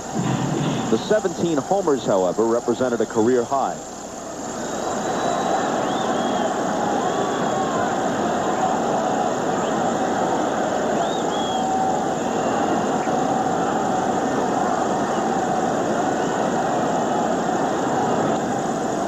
Fouled off. And Bob, even though he played in a homer-friendly ballpark, the Metrodome, he took advantage of the AstroTurf and stayed on top of the ball. That's why he hit for a much higher average and fewer home runs, even though it is a better home run hitter's ballpark than this park is. But part of his problem this year, he has hit a few home runs, but he's hitting too many balls in the air. He's not staying on top of the ball like he did on AstroTurf. He's 1 for 2 tonight. Vizquel backhands and throws him out. And when people tell you that today's players are bigger and stronger and faster, they're correct, because this is about strength here. Now watch how far he goes in the hole to make this play, and then to be strong enough to leap in the air and make a strong, accurate throw. Look how strong that throw is and how accurate it is. I mean, that is about strength right there. I mean, this is a beautiful play. I don't know how many shortstops could make that play. You've got to be pretty strong to be able to do that. You got to have a lot of range, which he has, to get to it, and then the strength to make a throw from deep on the outfield grass and retire the runner at first base. That is a great play. In addition to that play, he's singled twice and stolen a base tonight. The Yankees are riding a 10-game winning streak. Last 7 of the regular season, then the sweep of Texas. Same is true of the Braves in the National League. 7 straight to close the season, 3 straight over the Cubs, and the Padres will be next for them. In the air to Wright, carrying pretty well, but Ramirez to the edge of the track to take it. That'll bring up O'Neill with 2 out and nobody on. Providing the shots from above, the Goodyear Blimp's Stars and Stripes. The 192-foot blimp travels to an average of 40 cities each year from its base in Pompano Beach, Florida.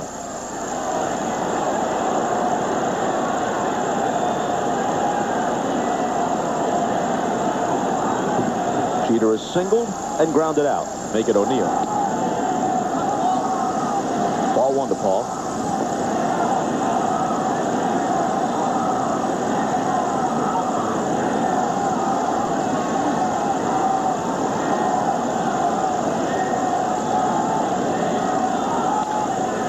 Hit toward the hole. Sexton smothers it, covering his OJ, and they get him on a nice play, 3-1. The Yankees go in order in the 4th and still lead it 5-0. Dating back to his division series victory over Cleveland last year, David Wells has now thrown 19 consecutive scoreless postseason innings. Finishing up that game 3 against Cleveland, the 8 scoreless innings against Texas, and the first 4 here as we move to the 5th with the Yanks in front 5-0. Thome, Sexton, and Alomar are due. Thome grounded out his first time and takes strike 1. Bob, I've always said that a left-handed pitcher who can throw strikes can win in the big league. And a left-handed pitcher who can throw strikes and has great stuff can be a big winner and will be a big winner. And that's what you see in David Wells. I mean, he is using the edges of this plate beautifully tonight. Another perfect pitch right on the inside corner under the hands. Knobloch. The ball coming back toward the infield as he takes it for the first out. And coming to NBC Sunday night. Sometimes getting away with murder is worse than getting caught. Dostoevsky's timeless classic comes to NBC, Crime and Punishment, Sunday. That's Crime and Punishment, Sunday on NBC. The Clip Notes version available on CNBC next week. We are in the 5th inning, and David Wells has only thrown 16 balls out of 55 pitches so far in this ball game. And the balls he threw, some of them were intentional when he was ahead 0-2. A ball to Sexton.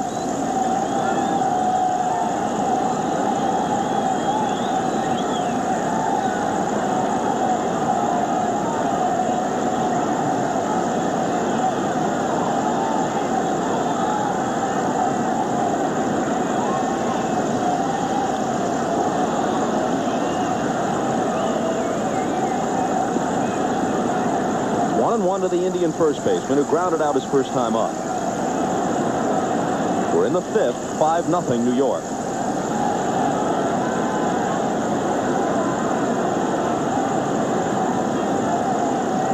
17 balls, 40 strikes, and again, he wastes some pitches when he's ahead in the count. 1-2. And you can tell that has pinpoint control. Just watch how Posada, when he catches the ball, he doesn't have to move it. You see guys catch the ball just off the outside corner. They move it to try to get a strike, move it on the corner. He is just catching the ball, and it's right there on the corner.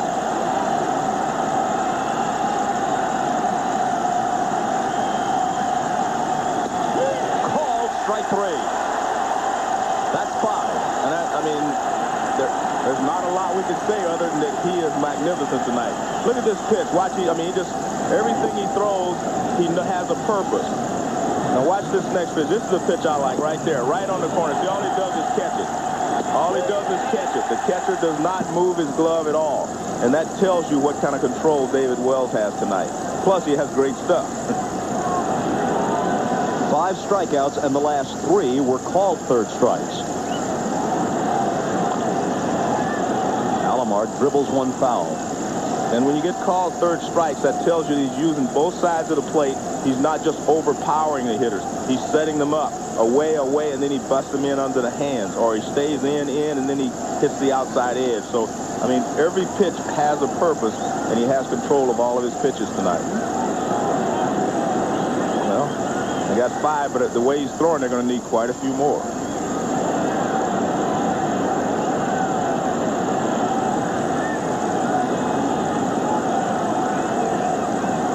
Flied to right in his only plate appearance so far. A ball and a strike. You look out at Wells, he's very serene seemingly on the mound tonight, but this is a guy who can be a wild man. Once in Toronto, Cito Gaston took him out of the game. He fired the ball down the left field line. He's been known to glare at and yell at his fielders, then apologize later if he feels that he was let down by his fielders in the heat of the game. That's out of play. I can't remember the last good swing I've seen a Cleveland Indian player have. Like that pitch there, in on his hands, all he could do is fight it off. Every hitter's objective when he goes to the plate is to make sure he gets a good pitch so he can have a good swing. That is not happening tonight.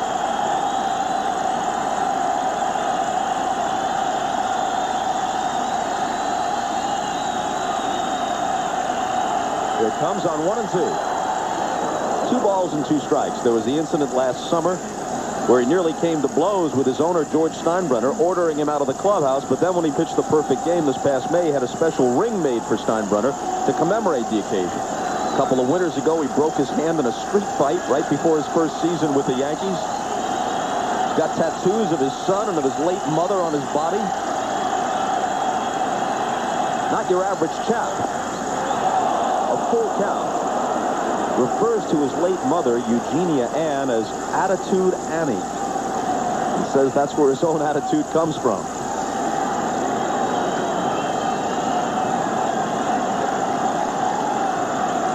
These are facts, Joe. These are facts. Don't just smile. Give me something here. The 3-2 pitch. A bouncer toward Knobloch. Wells has retired 8 in a row. And has the same 5-0 lead he had after 1. You know, Joe, a couple of years ago, in effect, the Yankees swapped Jimmy Key for David Wells. They didn't re-sign Key. He wound up with the Orioles. Wells came over to the Yankees, and some people questioned the wisdom of that. It's turned out pretty well. Well, I thought the Yankees were getting the best of it, not because he was a much better pitcher, but he was younger, and he was going to give you more innings. And David Wells has always pitched well here in Yankee Stadium.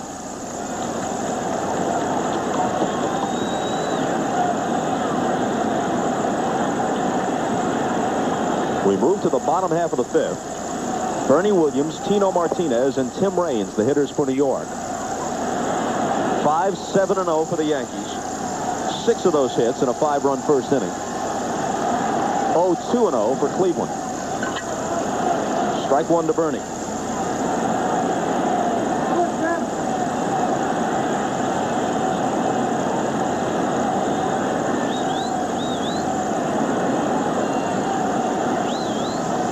Singled and struck out.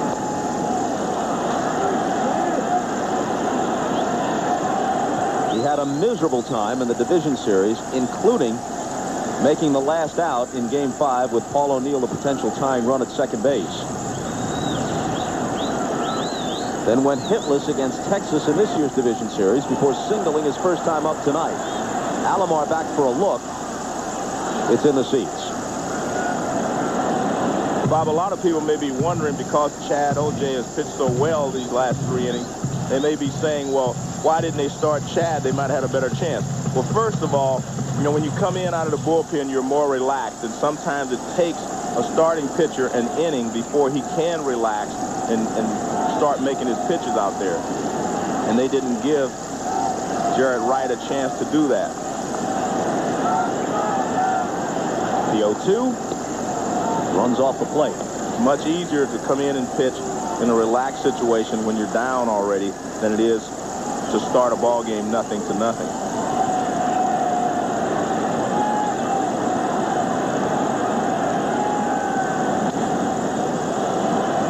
Still 1-2.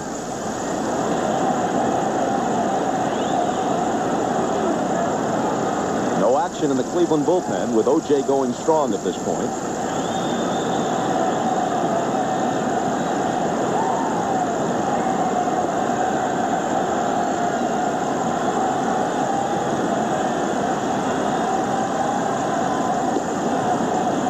Inside 2-2.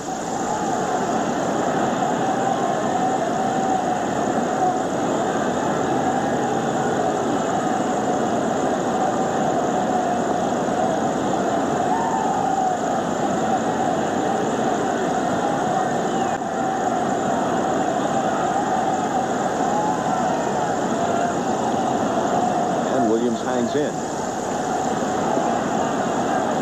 Well, O.J. has definitely been able to keep these Yankee hitters off balance with his variety of breaking balls, curveballs, changeups, and sinkers. And that's all you can ask of a relief pitcher, especially a long relief pitcher, is to hold them right there and give your team a chance to come back. Fryman has it across the diamond to Sexton. Close play, but they get Bernie. Remember, tomorrow's Game 2 is an afternoon game. October afternoon baseball in the Bronx. That'll feel like old times. Shane Spencer now has come to the point where he shares the marquee with David Justice. Yeah. Justice, a postseason perennial. Spencer wasn't even on the roster for the final time until August 31st. That's when you know you've arrived. 4 Eastern time tomorrow on NBC. The pitchers are Cohn and Nagy. I saw your picture on there once. Must have been a mistake. I don't mean on that side, but promoting NBC. They must have been desperate. Martinez has grounded out and been robbed of a hit on a sliding catch in left by David Justice. 1-1.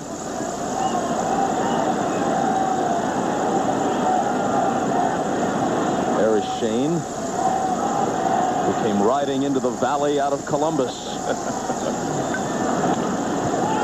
A pop-up into foul ground. Alomar off with the mask. Sandy has it.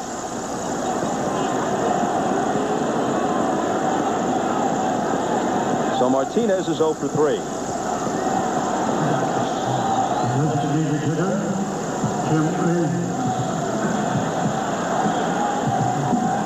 For the sake of context, when you think about Cleveland's chances, 25 games worse than the Yankees during the season, the 2 biggest upsets in terms of the difference between victories during the regular season in the history of the LCS occurred in 1973 and in 1987. And we'll take a look at it after this first pitch to Tim Raines, which is a ball. In 1987, the Tigers were 13 victories better than the Twins. Minnesota beat them in 5. The Reds of 73, your Reds, Joe, were 17 wins better than the Mets and lost a 5-game LCS to them, 3 games to 2. Actually, those were Johnny Benson and Pete Rose's Reds. If they would have been mine, we'd have won. You were there, though, weren't you? Yeah, but that was their Reds at the time. You've disowned them. Hey, they were my Reds in 75 and 76.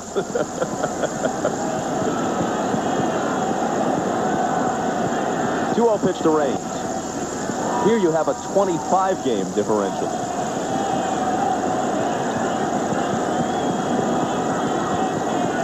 But like those series, it's a short series, and anything can happen in a short series.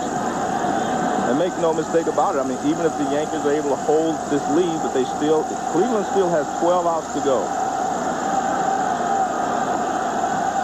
But it's still, I mean, it's only the first of a 7-game series. A lot of things happen in a 7-game series. Cleveland lost 8 of 11 to the Red Sox during the regular season, then dropped game 1 of the division series, came back to win the next 3. But then the Red Sox weren't within 20 games of the Yankees either. Foul ball, full count.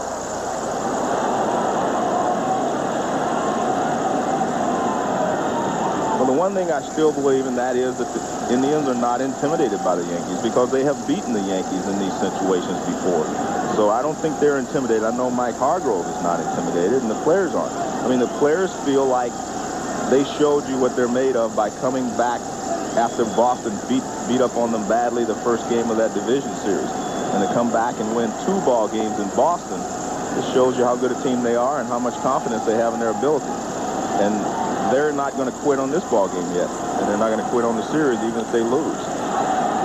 Fouled away, still 3-2. Well, if you want to look at it this way, Cleveland has 3 things, at least 3 things, going for them here. Playoff experience, right? Less pressure than they faced in recent years because they're not necessarily expected to do as well this time around, and the fact that they beat the Yankees a year ago in the division series and came from behind to do it. A 2-out walk to Raines. Well, I actually feel like and felt coming into this series that the pressure was on the Yankees. The Yankees have won 114 games, and most of the season they actually have been playing against themselves. You know, they haven't had any pressure. They haven't been pushed. And I was wondering what would happen if the Yankees were to fall behind in this first game. We won't discover that, of course, today, but I was just wondering how they would react, because I still feel the pressure's on the Yankees because of all the victories they had this season.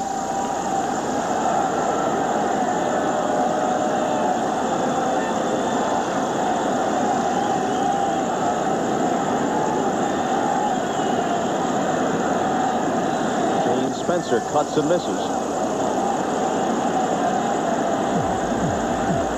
Well, he doesn't have a lot of hits so far in the season, but there are 14 down. That tells you he is a pull hitter. The other 2 add up to less than the pull field, so I would say he is a pull hitter. O.J. has thrown him a lot of change-ups, and that's been bothering him. He struck him out with a change-up the last time up. He starts him off with a change-up this time. A ball and a strike to continue on the Yankees. As you may have heard, no team that had baseball's best record during the season has won the World Series in the 90s. When the Yankees won the series in 96, they had the 3rd best overall record in the majors that year. The last team with the best record in the majors to win the whole thing was the '89 A's. Well hit left field. Justice on the run makes the catch. So Spencer's now 0 for 2 with a walk. We played 5, and the Yankees lead. With Tim Raines at first in the bottom half of the inning, listen to first base coach Jose Cardinal of the Yankees. Come on, show everybody in the ballpark a 50-year-old man going to receive a base right now. Come on.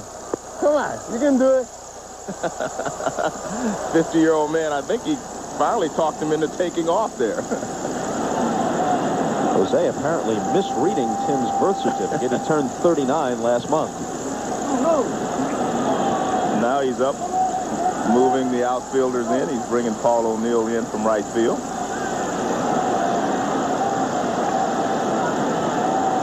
O'Neill tends to pay attention when Cardinal repositions him, and I'll tell you why in a moment. Vizquel singled and stole a base his first time up, lines this one into the seats foul. Cardinal's the guy who's in charge of positioning the Yankee outfielders, former big league outfielder himself. He moved O'Neill back and over a few steps toward right center just before Luis Polonia rocked a pitch in that direction at the end of Game 5 in the World Series 2 years ago. And Paul made a running catch to close the game out, which the Yankees won 1-0 to take a 3-2 lead back to the Bronx. And if memory serves me correctly, there was someone on base that would have tied the ball game had the ball gotten over his head. You know, Bob, we're in the 6th inning now. This is the time that the Indians have to make a dent, or else they're going to be in big trouble. You have to do something. You have 12 outs still left. You have to make something happen now. Brocious to his left. Pops back up. Pulls Martinez off the bag, but he tags Vizquel.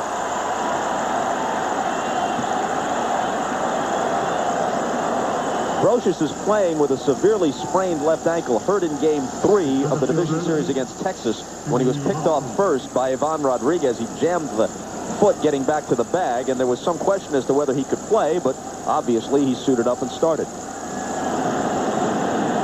The reason I say this inning they have to start doing things because they can no longer get on base 5-0 and try to steal bases. You have to use your out judiciously now, or else, I mean, you're in big trouble. So you can no longer steal bases. You just have to try to make some things happen here. Lofton has struck out twice. Plus, the closer you get to the 8th and 9th inning, the closer you get to Mariano Rivera.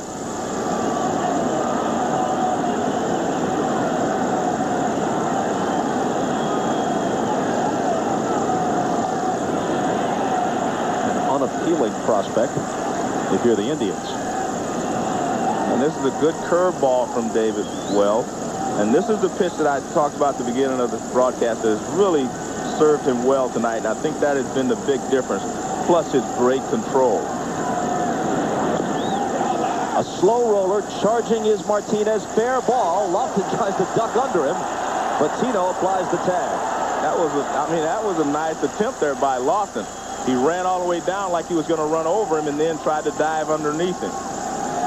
And that shows me something, too, because it's very easy just to sit here and let him tag you if you're Lofton. Watch, he acts like he's going to run over him. Now he tries to dive underneath him.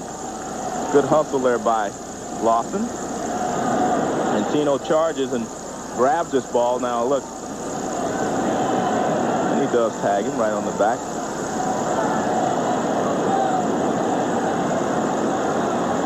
Straight, set down by Wells. Joey Cora hits this one pretty well, but Shane Spencer will track it down. 11 in a row retired by the Yankee left-hander. Cruising with a 5-0 lead after 5.5. Interesting angle on the foul pole as our cameramen and women seek to amuse themselves as we move to the bottom half of the 6th. Yankees got 5 in the first, and it stayed that way.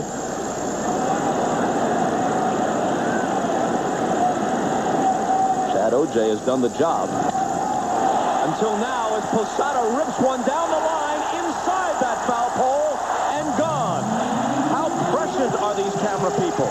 They show you the foul pole, and then Posada darn near hits it.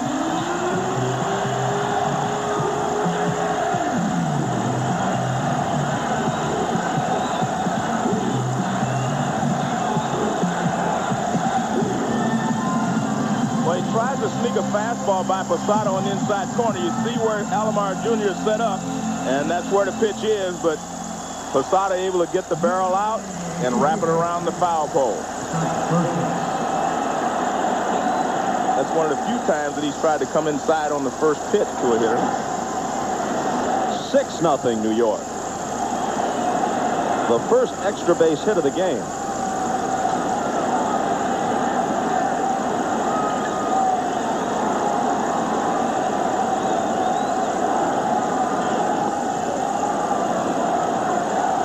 One and one to Brocious.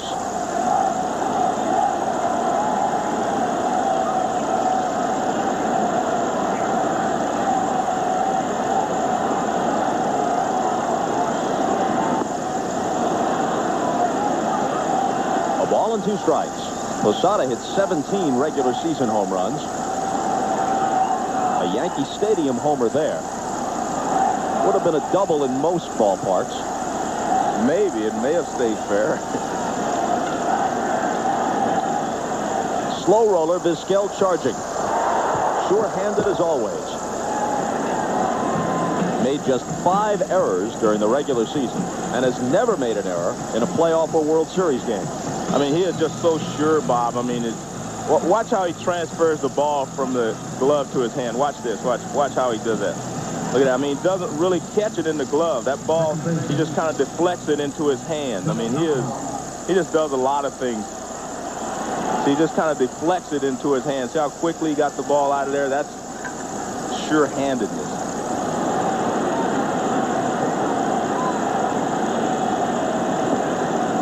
Now blocked 1 for 3. His single started the 5-run Yankee first.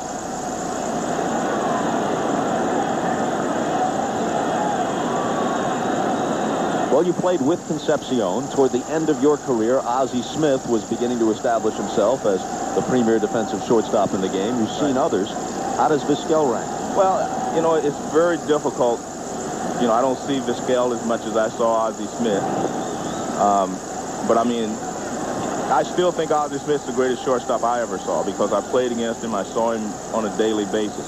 But when you watch Vizquel play, it's hard to imagine anyone being better.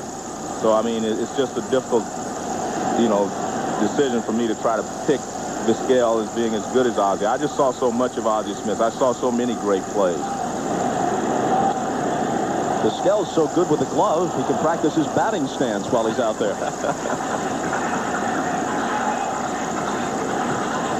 Yeah, and Ozzie did a little better backflip, you know, at the beginning of the ball game than Vizquel does. Vizquel hasn't decided he wanted to do that yet, but he probably could if he wanted to.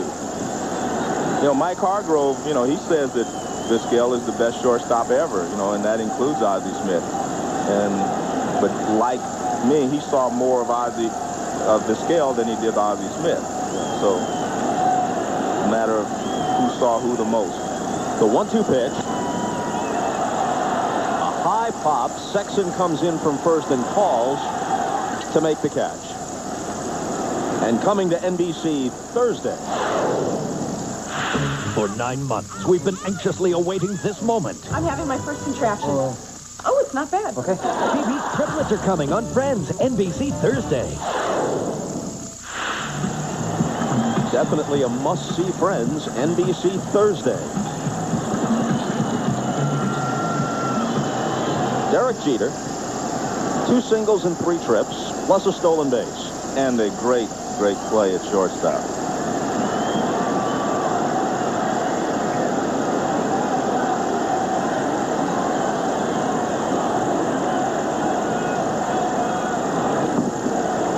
The Yankees obviously are one of the best single-season teams of all time. At least they will be regarded that way if they go all the way through and win the World Series.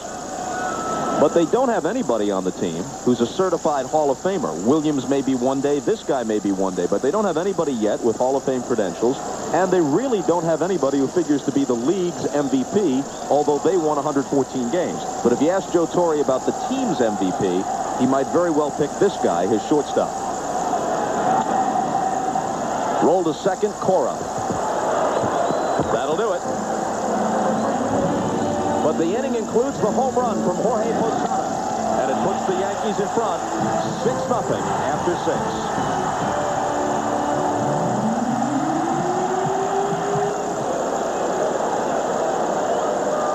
6. Joe, you remember what the Yankee pitching did to the heart of the Texas order in the division series? Well, Justice, Ramirez, and Fryman are a combined 1 for 6 so far in this game, game 1 of the LCS. Look at that, 1 run allowed in 33 innings, 32 strikeouts. Looks a high there, 5 bases on balls, the way he has control tonight. That's a high. If you want to drop it down to the 6th slot to include Tomey, who's DHing tonight, then it's a combined 1 for 8 against David Wells. The 1 is a Ramirez single. A strike to Justice. I mean, as good as Justice has been swinging the bat, I don't remember him having a good swing in this ball game.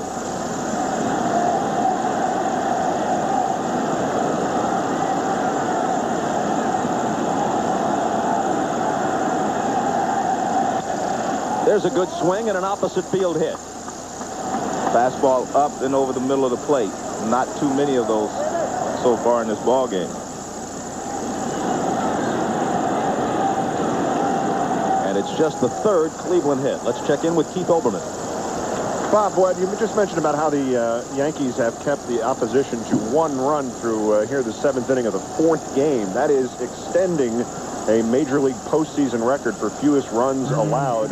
1 run over 3 games, and now 1 run over 3 games in 7 innings. So this is record-breaking, if not action-packed. Back to you. Well put.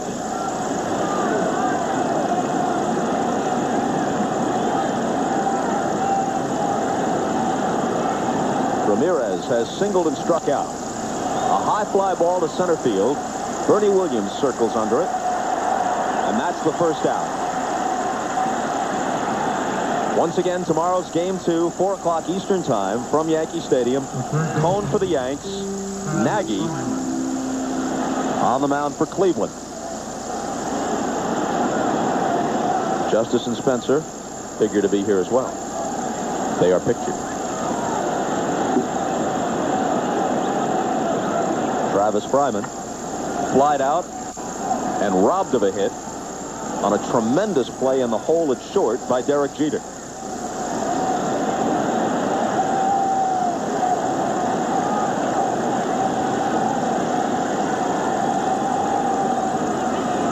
In for a strike.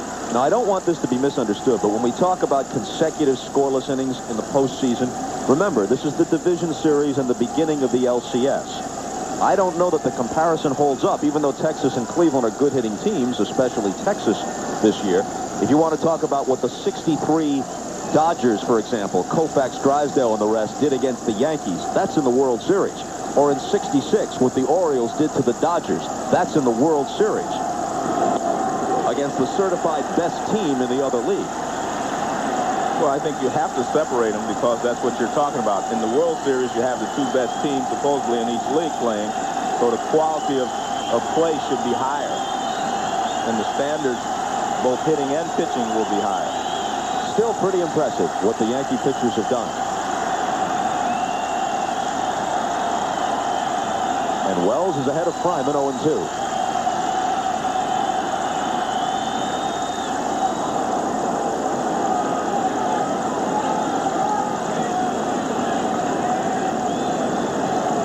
As Yankee fans know, but we pick up a lot of viewers as we move into the postseason from around the country, Wells wears 33 because they wouldn't issue him number 3, the retired number of his idol, Babe Ruth. Not that many modern-day players have truly extensive knowledge of baseball history. Wells does, especially anything pertaining to the Babe.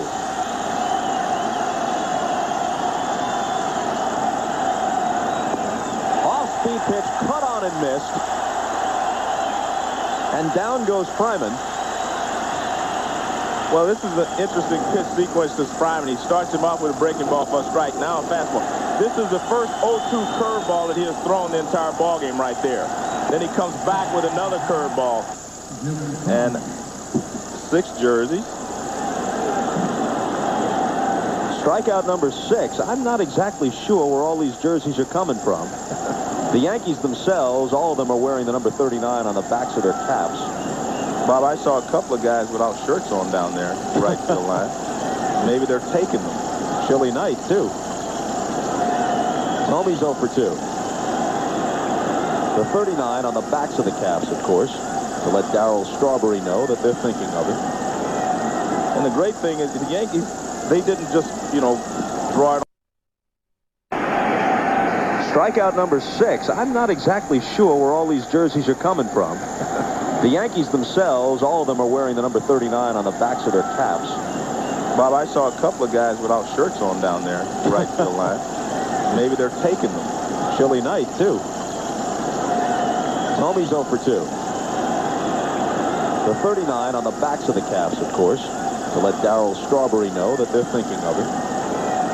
And the great thing is the Yankees, they didn't just, draw it on with a pen. When I was in Texas the other day, they didn't have their hats. I said, where are their hats? They said, they're out. They're not back yet. They had them embroidered on the number on the back. They didn't just write it on. Sometimes we see players do that. They say the Yankee way of doing it is to embroider it on. I said, oh, okay. That's classic. Yeah. I was impressed. Called strike 2.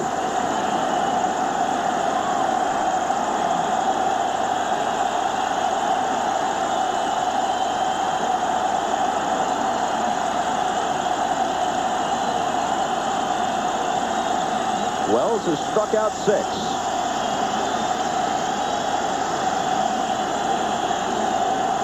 Yankee Stadium crowd roaring for a 7th.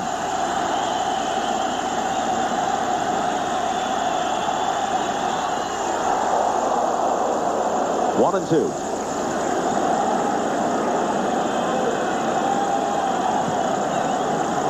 Apparently, the Yankees have relaxed their rule against facial hair. Wells working on a postseason goatee. He pitched like he's pitching. I don't think they're going to argue with you too much at this point. I agree with that. Hey, they may argue with him opening day, but not in the playoffs in the World Series. Martinez behind Justice at first. And Tommy is hit by the pitch. Did it hit the bat? It may have hit the bat. The ruling is that it hit the bat, and the Yankees throw in behind Justice at first. Now the plate umpire, Jim Evans, is saying no, it hit him. The Yankees arguing to the contrary. But if it hit the bat, why would they be throwing in behind Justice? Because it would have been a foul ball. No, it went fair. The ball was fair.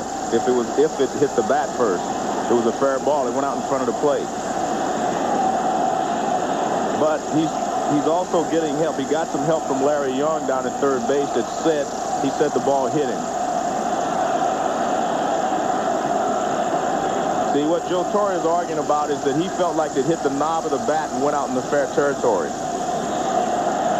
Well, maybe we can see it more clearly on the replay.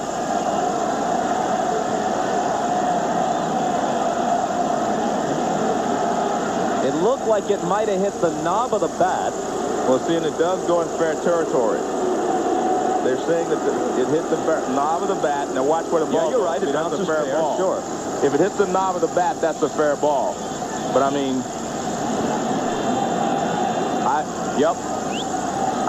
I still can't tell completely that it didn't get part. Remember, it doesn't have to hit you solidly. If it just grazes your uniform or grazes your hand, you are considered to be hit by the ball if you're not swinging at it. And he definitely didn't take a swing. Well, the ruling is hit by pitch. The Yankees played it as if the ball was live. Well, I think because of the way that Tommy reacted. You know,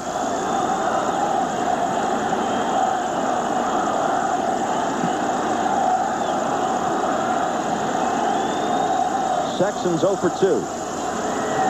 With one swing, he can cut the lead in half. Ball 1. Now we're going to listen. See if we can pick something up. Can't tell. I can't tell. Now, Mel Stottlemyre is going to go out and talk to David Wells because this is a very crucial at-bat here. I mean, even if he doesn't hit the ball out of the ballpark, if he finds a gap and score a couple of runs, I mean, you get back in this ball game. You can't, again, expect to get all 6 of them back at one time, but you can, you know, a double here and it's a ball game again. Tommy didn't act as if he had been hit by the pitch. Well, you know, initially I thought he was angry, you know, that maybe he'd gotten hit, but then I just wasn't sure. And maybe he wasn't sure either, Bob. I mean, that may be the point because it's very difficult to tell right there.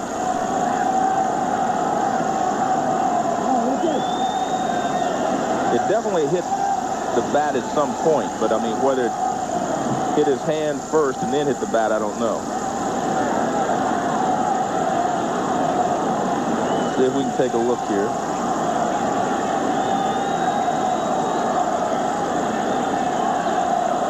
And remember, I mean, the real point here is that the umpire is trying to call this at 90+ miles an hour, and we can't even discern with a slow motion pitch.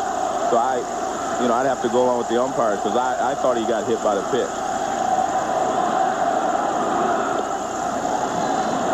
But it seems to have upset David Wells anyway. I mean, I haven't seen him throw this many pitches that far out of the strike zone in the entire ball game. 2-0 now to Sexton. Now remember, the way Tommy holds the bat, the bottom hand, the right hand, is actually overlapping. Well, he has one finger buried. He has that one finger buried, they call it. And now Wells falls behind 3-0. He hasn't walked anyone. since Joey Cora, the second batter of the game.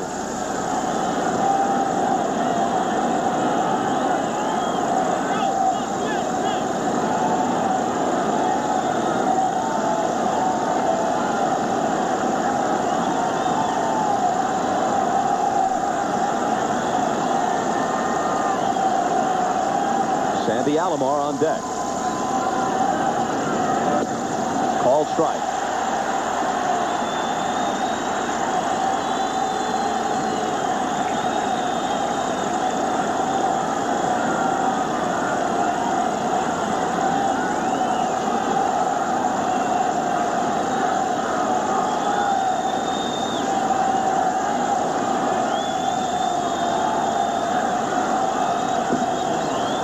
Here's the 3-1.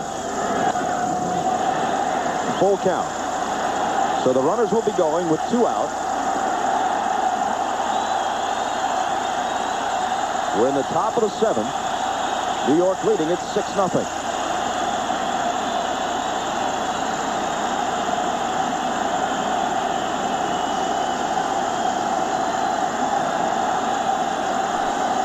A single and a hit batter have raised Cleveland hopes just a bit.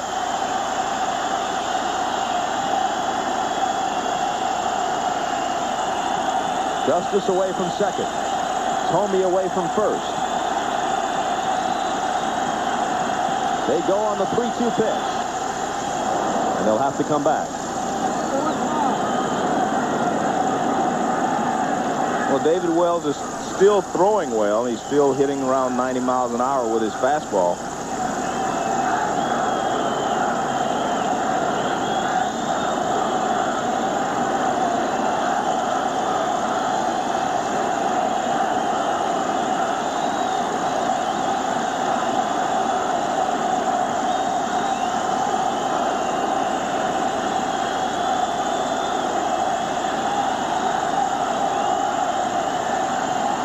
Again on 3-2. Struck him out with high heat. His second in the inning, his 7th of the game, and it's still 6-0. Our overhead coverage is courtesy of the Goodyear Blimp Stars and Stripes. This year, Goodyear is celebrating its 100-year anniversary and the 72nd consecutive year for its blimp operation. Bottom of the 7th. O.J., who's been in since the 1st after he relieved Wright, works to O'Neill, who skies one down the left field line and out of play. And O.J. has done a tremendous job. I mean, he's given his team an opportunity to come back. They haven't been able to, but he's done his job. So the question becomes, does O.J. now replace Wright in the starting rotation if it goes that far and if Wright's turn would come up again? Well, that's a very good question. But I think Mike Hargrove felt as I did, and that is that hard throwers were the ones that bothered the Yankees the most. But it didn't work out that way today in Jaret Wright's case. And O.J., with his variety of all-speed pitches, has handled them a lot better than Wright did. The 0-1 to O'Neill. A ball and a strike. Jim Poole, the lefty. Steve Reed, the righty.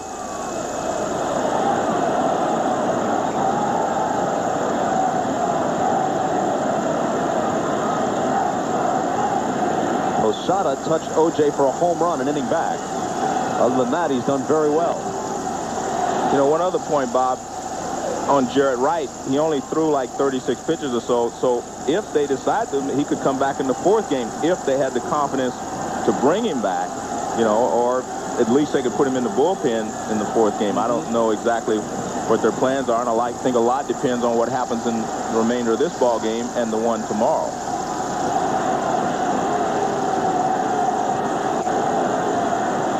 O.J.'s 1-2 pitch. O'Neill holds up 2-2.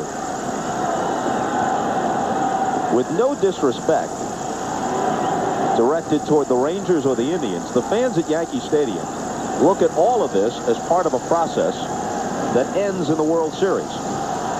Now, if they were to meet Atlanta in the series, and again, no disrespect to San Diego, but Atlanta carries a different reputation.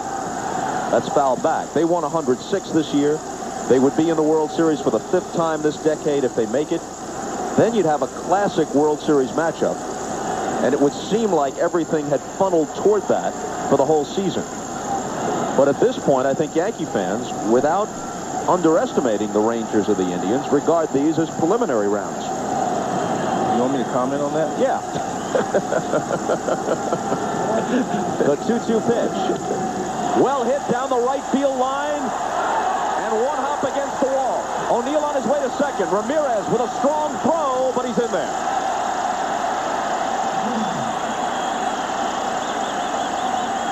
O'Neill's second hit of the night.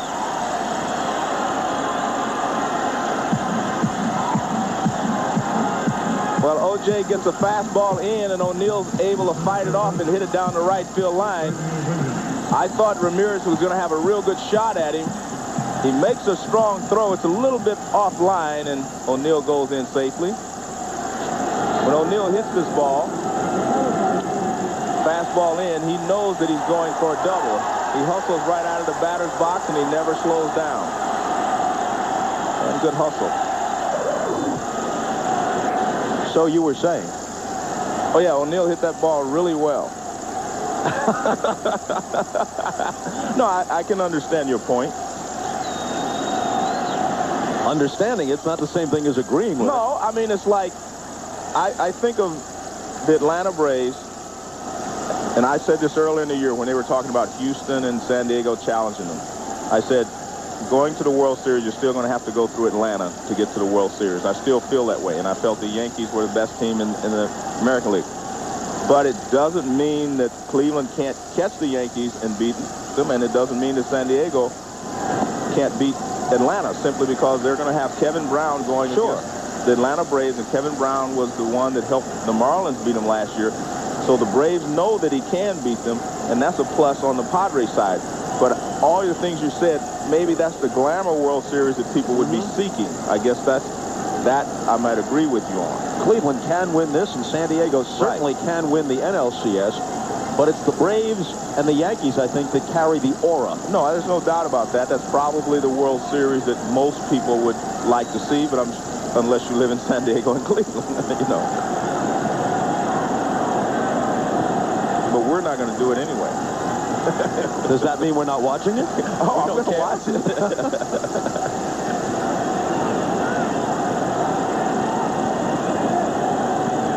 See that, you know, since 1994, the Yankees and the Braves have been the winningest teams in baseball percentage-wise. 2-0 pitch from O.J. to Bernie Williams. Misses 3-0. The two winningest teams previously in Yankee history, their 1927 team that won 110 in a 154-game series, Ruth's Murderers Row team, and the M&M boys of Mantle and Maris in 1961 who won 109 in the first 162-game schedule. Both those teams went all the way and won the World Series. In 27, they swept it from Pittsburgh. In 61, they took it in 5 from Cincinnati. In the air to left, pretty well hit. Justice is on the run, over his head. One bounce against the wall. O'Neill will score. Williams on his way for a double. Back-to-back two-baggers. 7-0 New York.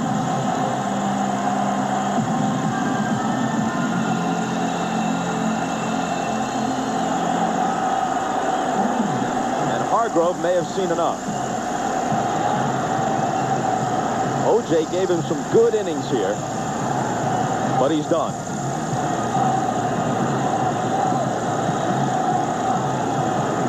Well, let's take a look at O.J. This is a changeup away, and Bernie Williams just hits it with his hands and lines it to left center field. Changeup over the outfielder's head. And now it's a 7-0 lead for the Yankees.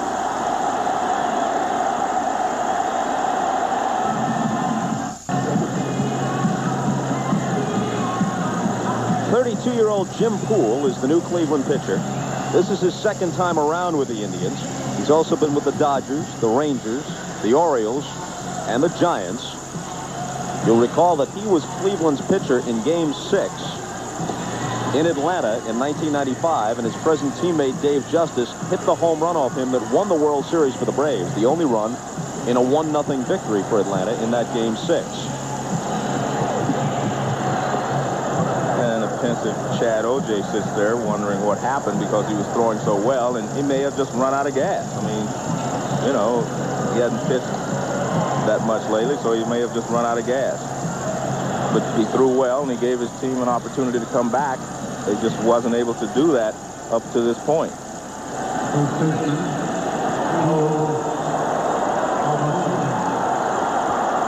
Estelle and Williams jockeying with each other a little bit. Well, he's telling the third base coach, make sure you watch this guy for me. Telling Willie Randolph that. He says, I'm going to watch him, you watch the second baseman.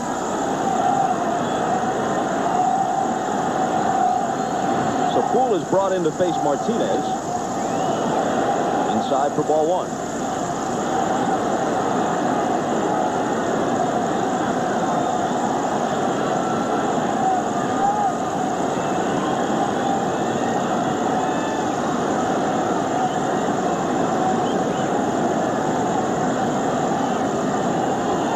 Looking for his first hit. Thought he had it in the second, but Justice made a sliding catch on him to rob him of a hit.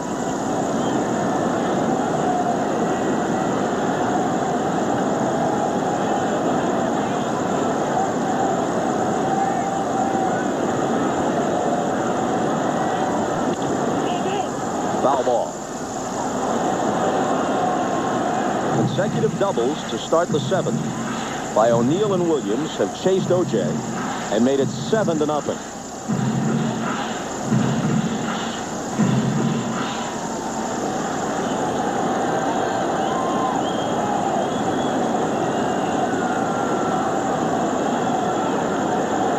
That is not a happy man. No, and you may be wondering why he didn't start this game.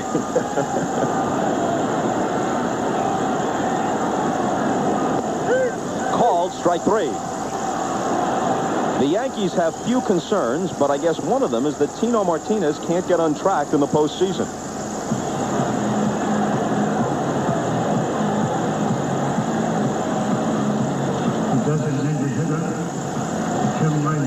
Now the DH Tim Raines turns around and bats right-handed. Well, we talked about this in the Texas series. The measure of a good team is that a lot of people in the lineup can contribute and get the job done. It was the lower part of the order against Texas.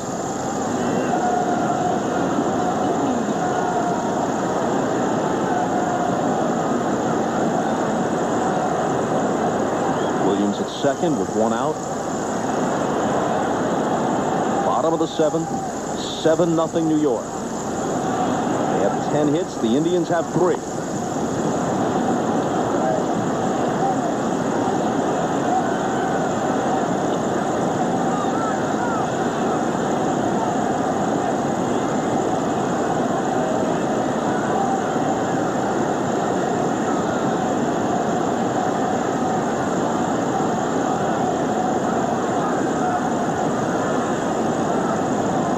Hit .290 for the year with 5 home runs. 2-0. Joe Torre is going to go with David Cone tomorrow. As we mentioned during the division series, Cone has been much more effective on 5 days rest than on 4. But Torre thought this through and thought it through very well. He threw only 85 pitches, speaking of Cone, in that rain-delayed game. They took him out after 5 2/3, so he threw only 85 pitches in the rain-delayed game last Friday. So while he's working on 4 days rest tomorrow, it's after a stint where he threw uncommonly few pitches. He's always, in anything that approaches a complete game, well up over 100. He throws a lot of pitches in the average game. That's a foul ball.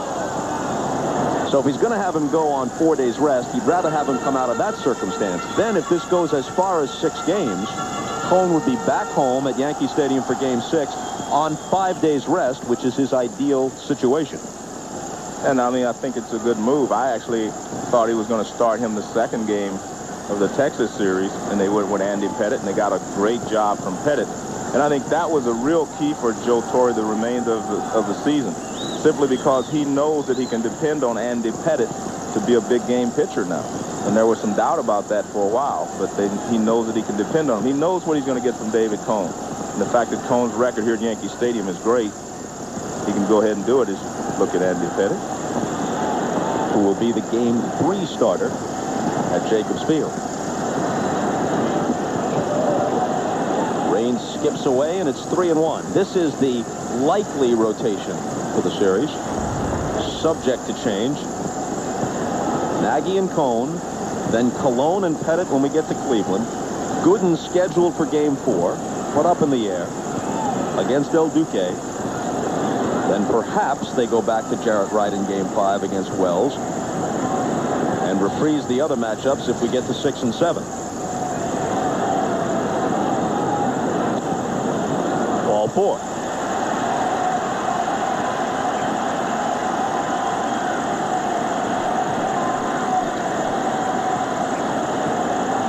There is Bartolo Colon, hard thrower who made the All-Star team and then faltered a bit in the season's second half.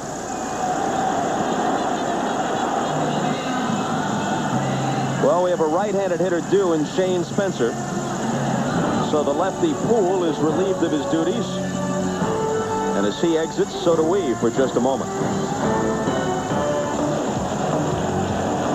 Temperature has fallen some 10 degrees during the course of the game. Low 60s when we started. 51 now. Let's eavesdrop once again on the ongoing conversation between Jose Cardinal and Tim Raines. Boy, I'm telling you, I wish I can be, you know, when I turn your age, I wish I can be just like you, man. Good eye coordination, the whole thing. Nice going. That on TV. Huh? You know they had that on. You're talking about showing you can run 50 years old. He said, you know they had that on TV. Joe Torre told him that it was on television the last time he was telling him he was 50 years old. But that's great for, you know, a first base coach to keep the guys lively and bring a smile to their face. Makes you want to get down there more often. Jose Cardinal, he was a fine player, outfielder, good hitter, ran the bases well, good player. The new pitcher is Steve Reed, the former Rocky and Giant. Came over from San Francisco in the deal that sent Jose Mesa out west. Was pitching well for Cleveland until he ran into a circulatory problem, experiencing numbness in his pitching hand. That limited him to just 6 September appearances. Ricky Leday now will come on, just added to the roster for the LCS, young outfielder who takes the place of Shane Spencer in this at-bat and of Darryl Strawberry on the postseason roster. So Leday bats for Spencer.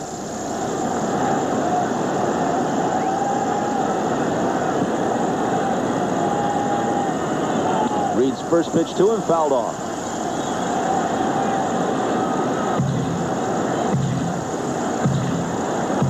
This is how Leday rests his own helmet, number 38, with Darryl Strawberry's helmet atop it.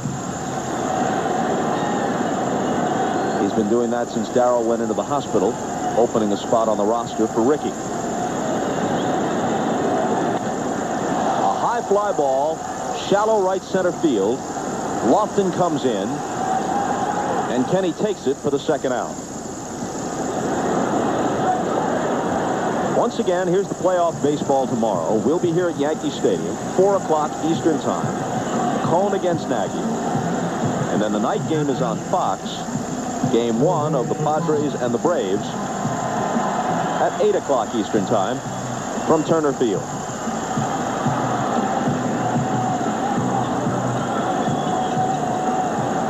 So Leday flies out as a pinch hitter. And that brings up Posada, who has singled, walked, and homered.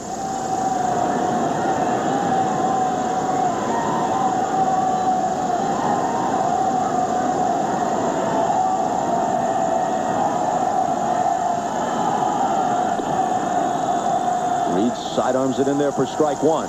And a lot of people may wonder why they pinch hit Leday for Shane Spencer, who's been hitting so well. Well, part of the reason is Reed is such a tough pitcher on a right-handed hitter, and you do not want the kid to lose his confidence, because right now his confidence is really high, and a guy like Reed can really throw the timing off of a right-handed hitter. Plus a good chance to get Leday a swing. You're up 7-0. Get his feet wet in postseason play.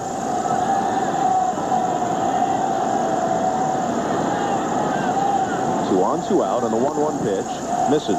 You look at a guy like Steve Reed, who has been very effective at various times in his career. And you realize how underappreciated middle relievers sometimes are. This is a quote from Reed himself. It doesn't make sense to have a $10 million starter and a $5 million closer and then lose the game because you have nobody to get guys out in between the two. Well, maybe he wants something in between the two. 7.5. 7.5 million. Yeah. That's a quote either from Reed or from his agent.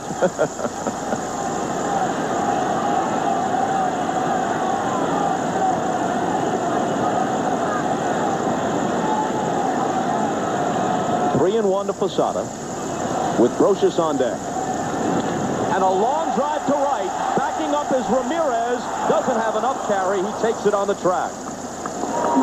Posada falling short with a bid for his second homer of the night. Yankees lead it 7-0. Xerox invites you to keep the conversation going.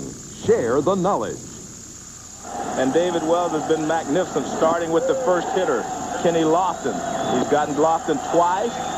Joey Cora, Manny Ramirez, Sexton, Travis Fryman, and Sexton again. One thing to notice out of his 7 strikeouts, 6 have come on fastballs and 1 breaking ball. He has pitched a great ball game. 90 pitches through 7 innings. He threw 8 complete games this year. And probably with a lesser bullpen, could have thrown more. You know, very often with the lead, he's able to go the 9th, but you just give the ball to Mariano Rivera, as was the case when he was working on a shutout in Game 1 of the division series against Texas. They don't need Rivera tonight. It's Nelson and Stanton getting loose in the Yankee bullpen. There's Mariano. Wearing some oven mittens, evidently, in case he has to remove a pie sometime tonight.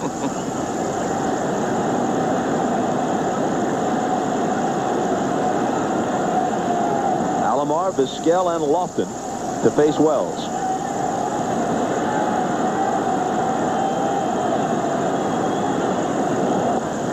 As I mentioned earlier, 5 of Wells's 8 complete games this year were shutouts.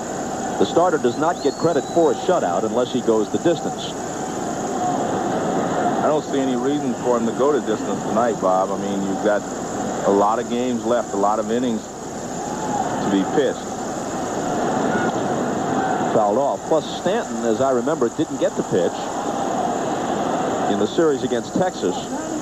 And when you have a big lead, you begin to think about just giving some people a chance to get into the game. Not so much so they can see their name in the box score, but so that they're ready when it really counts later. I think they like to see their name in the box score also. For that, no. The 1-1 pitch. Up high.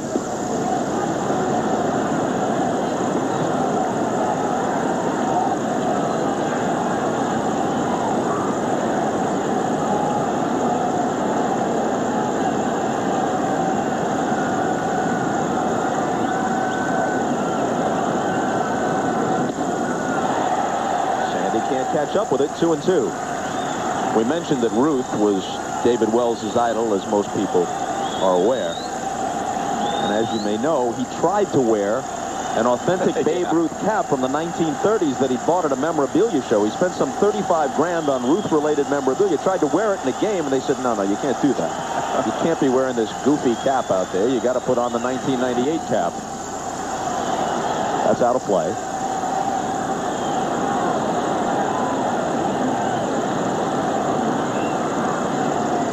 Well, you're supposed to be in like uniform, meaning that you're supposed to dress the same as your teammates. That's why they thought of their uniform, right? Good point. You start showing up in jeans and a T-shirt, it throws everything off. Yeah.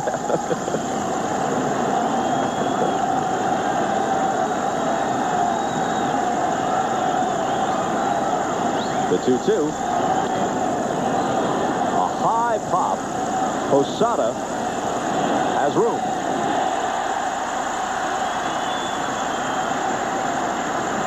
Now coming up after your late local news, it's the Tonight Show with Jay Leno. Tonight, Jay's guests are Sharon Stone, Joe Montana, and Ed McMahon, following your late local news.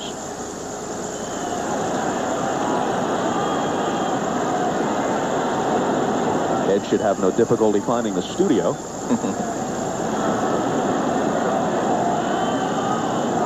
Skell's 1 for 2 with a stolen base.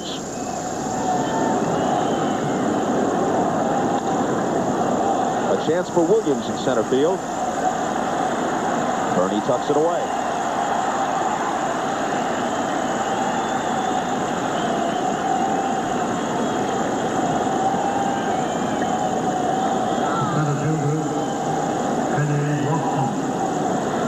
Moving up on 100 pitches and working on a 3-hitter with 2 out in the 8th as he faces Lofton, who's had a rough night. He struck out twice and then rolled weakly to first.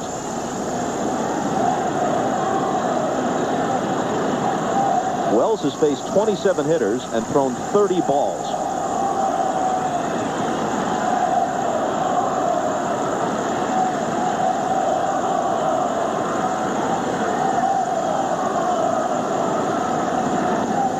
Strike 1. And those 2 words, as much as anything else, are the keys to David Wells' success. Strike 1. I agree with you. He has been magnificent in getting ahead of the hitters and then forcing them to chase pitches out of the strike zone. Lofton wouldn't bite.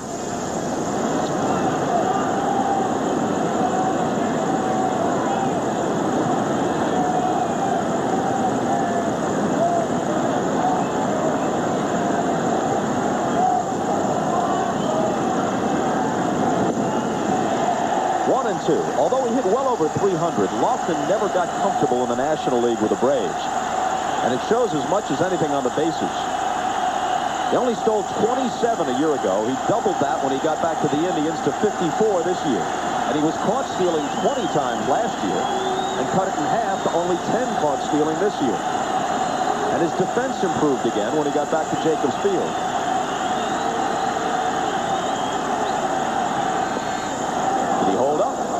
Yes, he did. 2-2. Man, Wells dropped down and threw a sidearm curveball there. I haven't seen him to do this. Drops down and sidearm curveball to a left-hander. And you can funky. Yeah, but you can see Lofton didn't stay there either. He was kind of leaving a little bit. Get funky when you're up 7-0. Yeah.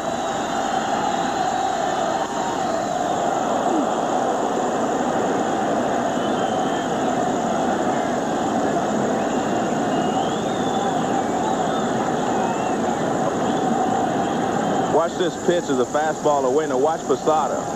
He looks over and he thinks, oh man, he says, don't hit anyone.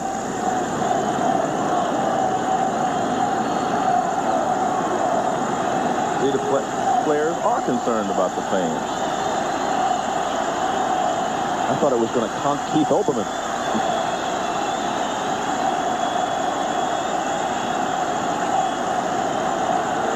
Somewhere in the vicinity of the Cleveland dugout. The 2-2 pitch. Back of second. Jeter out. Williams in. Bernie's got it. And that'll do it.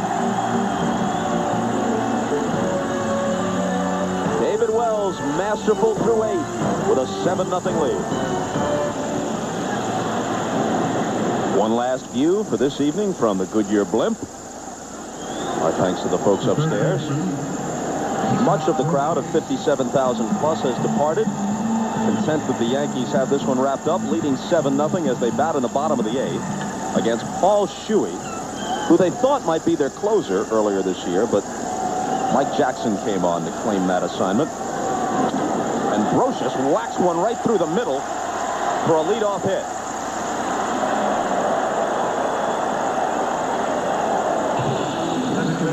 Entirely new battery. Sandy Alomar Jr. gets the rest of the night off, and Einar Diaz replaces him behind the plate.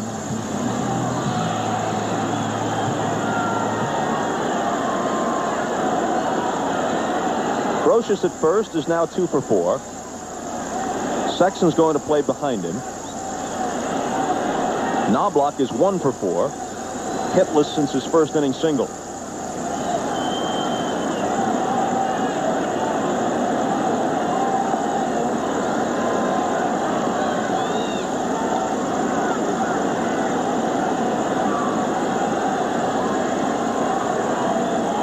Well, the Yankees still need Knobloch to get off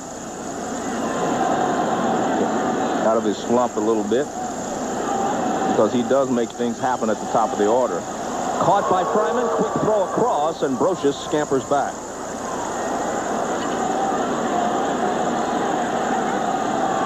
Now blocked 1 for 5.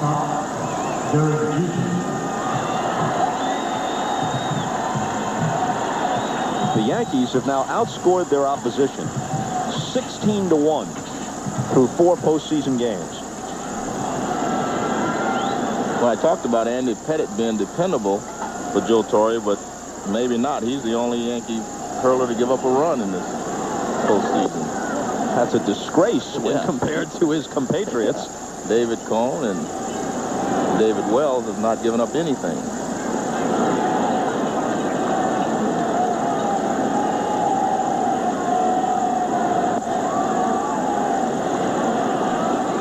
To Jeter. He's 2 for 4 tonight. He's singled each of his first 2 trips. The Yankees got 5 in the first as they knocked Jaret Wright out.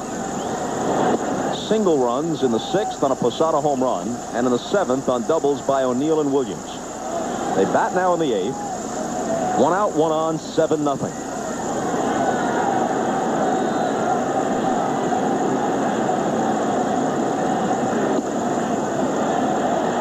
Jeter draws the walk. An RBI chance for O'Neill.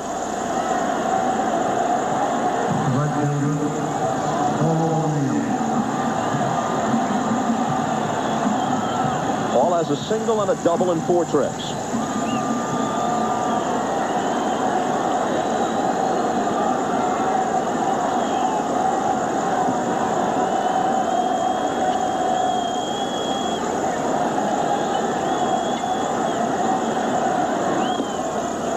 If nothing else, Shuey just trying to close this thing out so the Indians can shower, get back to the hotel, and get a good night's sleep before tomorrow's game 2 at 4 o'clock tomorrow afternoon.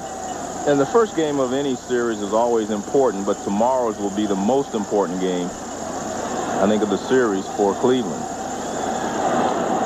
Low foul, and the sooner they can forget about this one, the better. Well, because tomorrow, Bob, if Cleveland can win tomorrow's ball game, they're actually back in pretty good shape. Sure. You know, the driver's seat, because, you know, they have 3 games in a row in Cleveland, and if you could come here and get a split, which is normally what you try to do on the road on a series like this, 7-game series, try to split the first 2.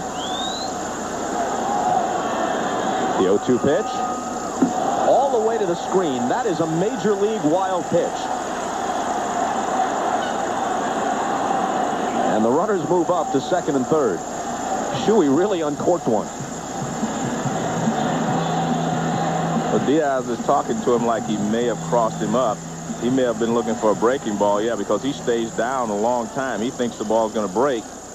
And by the time he gets up to it, watch him how long he stays down. He thinks this ball's going to break. And all of a sudden it doesn't break and goes right past him. And then he goes out and talks to Shuey. He lets him know that he was looking breaking ball, and he threw him a fastball. Indians playing the infield in.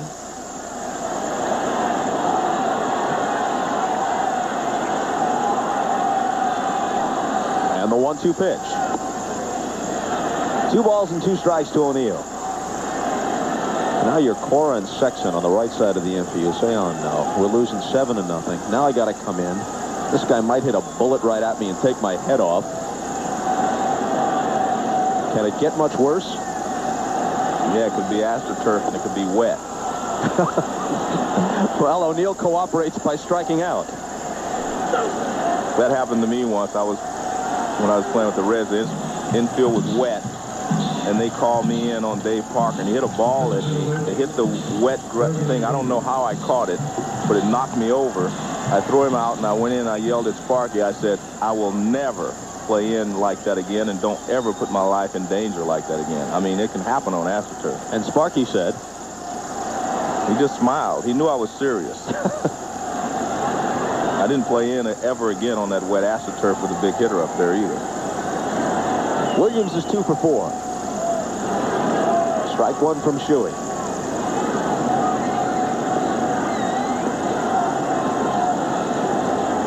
Brocious at 3rd, Jeter at 2nd. 2 out, bottom of the 8th.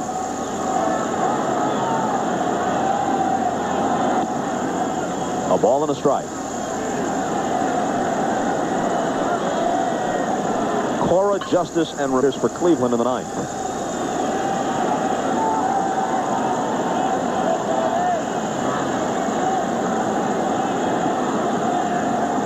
Counting the playoffs, with a lead after 8 this year, the Yankees are merely 105-1. That's with any kind of lead. This lead is a touchdown plus the point after. 2-1.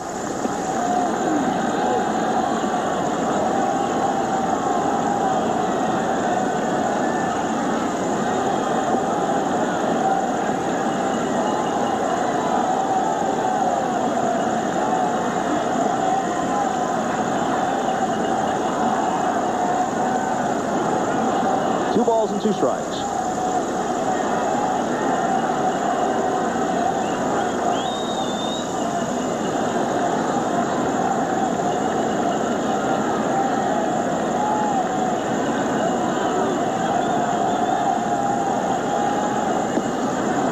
Full count. Looking at Hargrove, I asked him before the game, how long did it take you to get over the Game 7 loss to the Marlins in the World Series last October? He said, I'll let you know when I'm over it.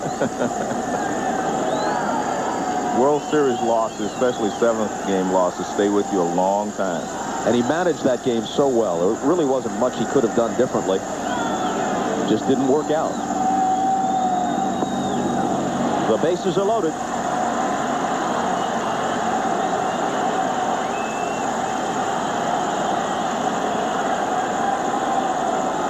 Says he still replays the 9th inning in his head from time to time. They took a 2-1 lead into the 9th. They had a chance to build on the lead in the top half of the 9th.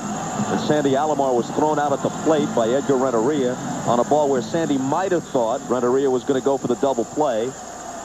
Instead, he cut him down at the plate, and maybe Sandy didn't get as good a break as he could have from third base. That was an important insurance run they didn't get. But the key question was, when you ask him, was there anything that he would do differently? And he said no. So there's really nothing you can do. He managed to the best of his ability, and the players played to the best of their ability, and the Marlins came out on top. Martinez, about the only Yankee who hasn't joined in tonight. He's 0 for 4. As you see, he's hit 6 career grand slams.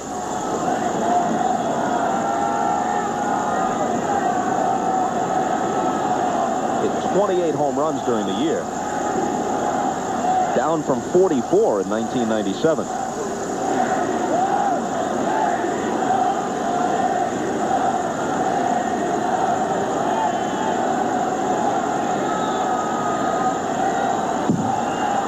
Diaz and Shuey having some trouble getting in sync. And the fans having some trouble understanding why this is being prolonged.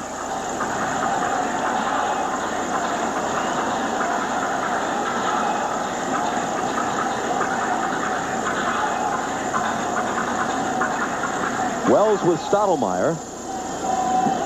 And I guess he hasn't gone back in the clubhouse. He's still sitting there. I guess he works the 9th. I don't see anyone throwing in the bullpen. Nelson and Stanton were up and throwing earlier. 1-1. They're all spectators for the moment.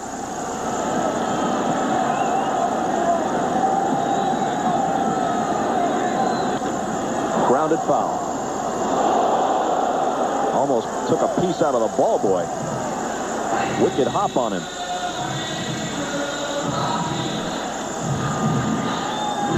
This is one of those major league bad hops. He tries to get in front of it, hits the wall. Hello. Well, he stayed on his feet, though. He did not go down. Just misses. 2-2. Now he knows how I felt when Sparky Anderson had me playing tight on that wet infield. He's telling Joe Torre, I will never position myself here again, no matter what you ask me or tell me to do. Just just as you told Sparky. Martinez swings and misses. The ball gets away. Diaz throws to first, and that finishes the inning on what is officially a strikeout. Wells is going to try to complete it. We'll be back. Tonight's Chevrolet Player of the Game is not exactly a controversial choice. It'll be David Wells.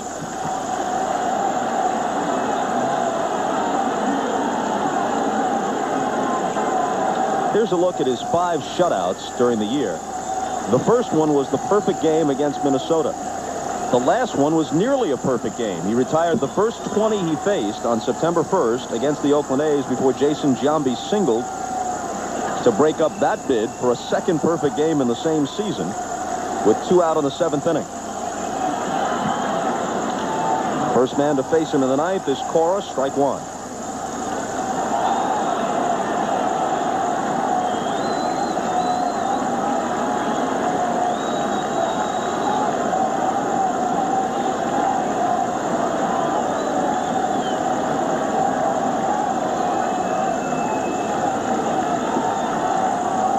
And Ramirez will follow Cora. Threw it past him, strike 2. Speaking of Wells and the perfect game, as you may know, a real oddity, Wells attended the same high school in San Diego as did Don Larson, Point Loma High School. Larson graduated in 1947, Wells in 82. Larson, the perfect game pitcher from the '56 World Series for the Yanks against the Dodgers. The 0-2 didn't miss by much.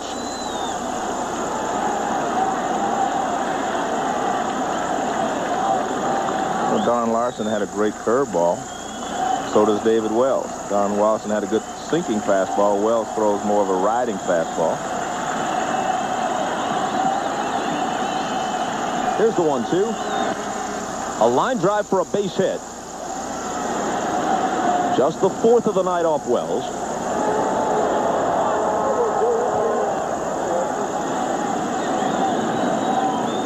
And the activity begins again in the Yankee bullpen. Same 2, Nelson and Stanton.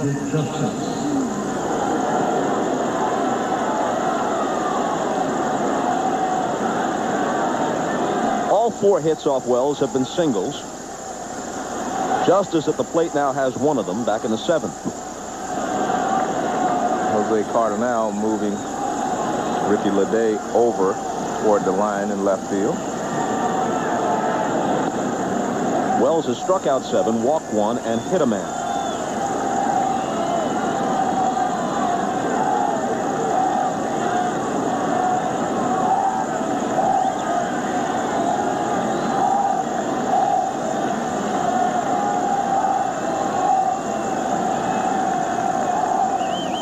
Here's his 1-0 pitch. Bounce foul. Something else Wells has in common with Don Larson. Neither one was always a model citizen. Larson, it is said, was out to the wee hours the night prior to his Game 5 perfect game in the World Series against the Brooklyn Dodgers in '56. Well, sounds like he was not pitching well. He didn't do things right in all his other performances. That was the way he should pitch. Be a little tired. Knobloch takes the play at first. Cora moves to second as Justice is retired.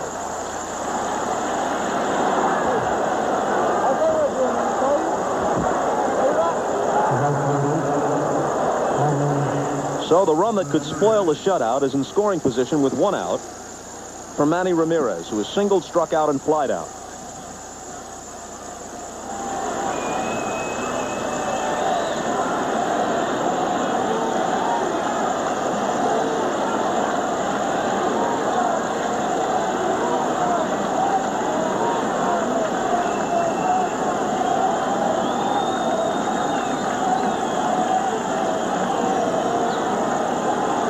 The shutout is about all the suspense that remains.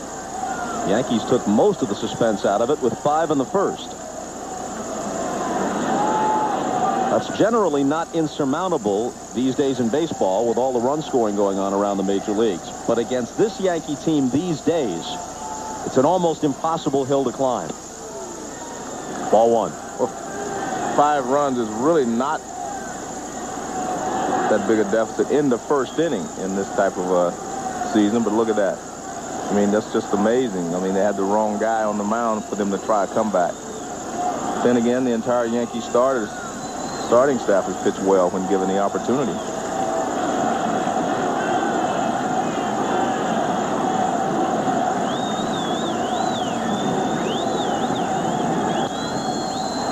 Fouled out of play. Unless something unthinkable happens here in the 9th, Wells will win, combining the postseason with the regular season for the 20th time against only 4 defeats. Many years, a record of 18-4 that includes 5 shutouts and a perfect game will get you the Cy Young Award.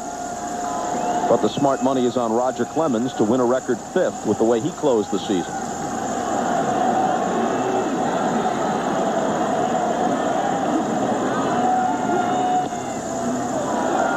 2-1 to Ramirez.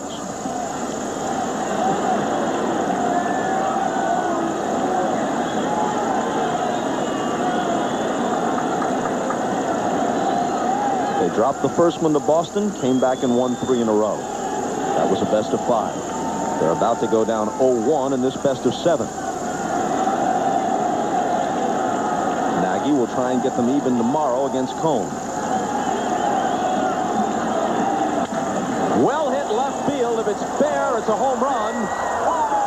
And it is a home run for Manny Ramirez. There goes the shutout as it becomes 7-2. And even Wells can't cool Manny Ramirez off, at least not completely. And this is the difference between Wells in the 9th inning and Wells in the 2nd inning. He could not get the fastball in on Ramirez. That's where you try to pitch him. But he did not have enough left to get the good fastball in on him. Well, Torrey and Stottlemyre let him try for the shutout. But once that was gone, so was Wells. And those who remain come to their feet in appreciation.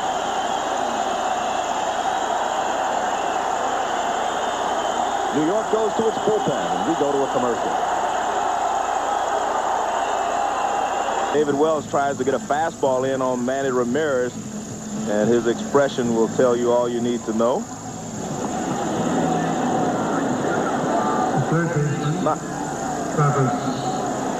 Luckily, he turned away from the camera just before that one-word exclamation, but this can be plainly seen. Ramirez continues to sizzle. That's his 3rd homer in 5 postseason games. Now remember, we have to make a distinction here. All of Mickey Mantle's home runs came in the World Series when there was just the World Series. Here's Jeff Nelson on in relief. Reggie Jackson had the LCS plus the World Series. The Babe just the series. Same for Berra. Same for Snyder. Garvey had the LCS and World Series. And now Ramirez has 3 rounds potentially with the addition of the wild card round. It's still impressive, but it's not the same thing. Well, it's not compared to those guys, but still, like you say, very, very impressive. He had a stretch in September where he hit 8 home runs in 6 games. In 5 games, I think. Elliot Kalb, our stat man, is telling me 5. 8 homers in a 5-game stretch. Now he's hit 3 in 5 postseason games. He had 45 for the year. Yeah, it was 8 in 5 games this past September.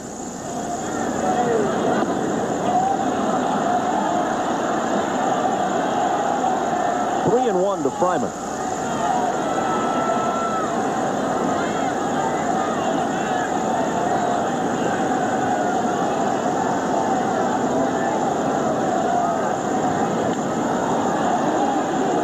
Sada hoping he has room, which he does.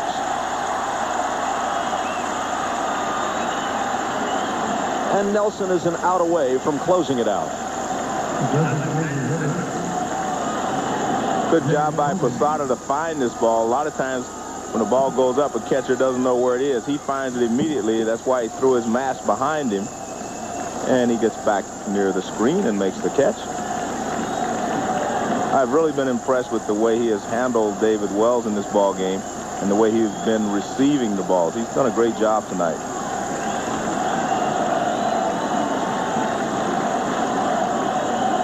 Thome 0 for 2 and hit by a pitch. Cuts and misses.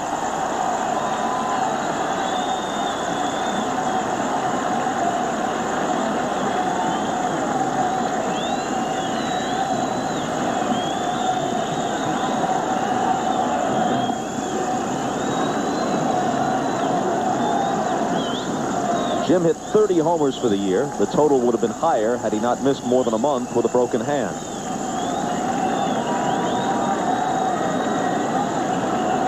Nelson's 1-1 pitch.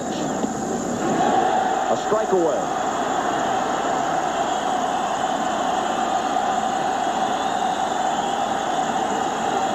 Yankees looking for their 4th straight win of the playoffs.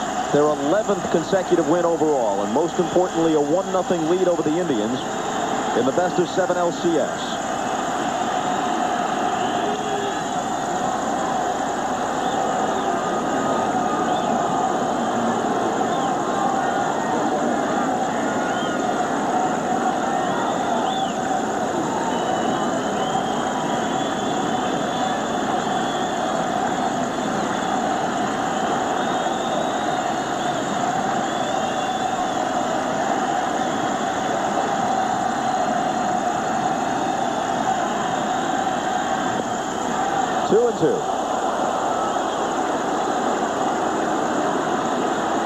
And there's Joe Torre. A lot of people never give him the credit that he deserves for putting this ball club together and keeping them working together as a team.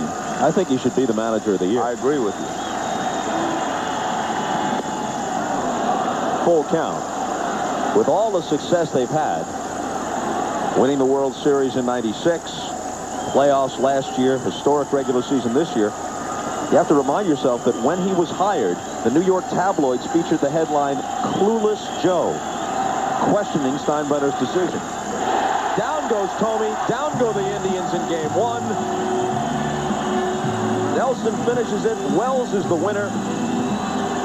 Denied only the shutout on the Ramirez homer in the 9th.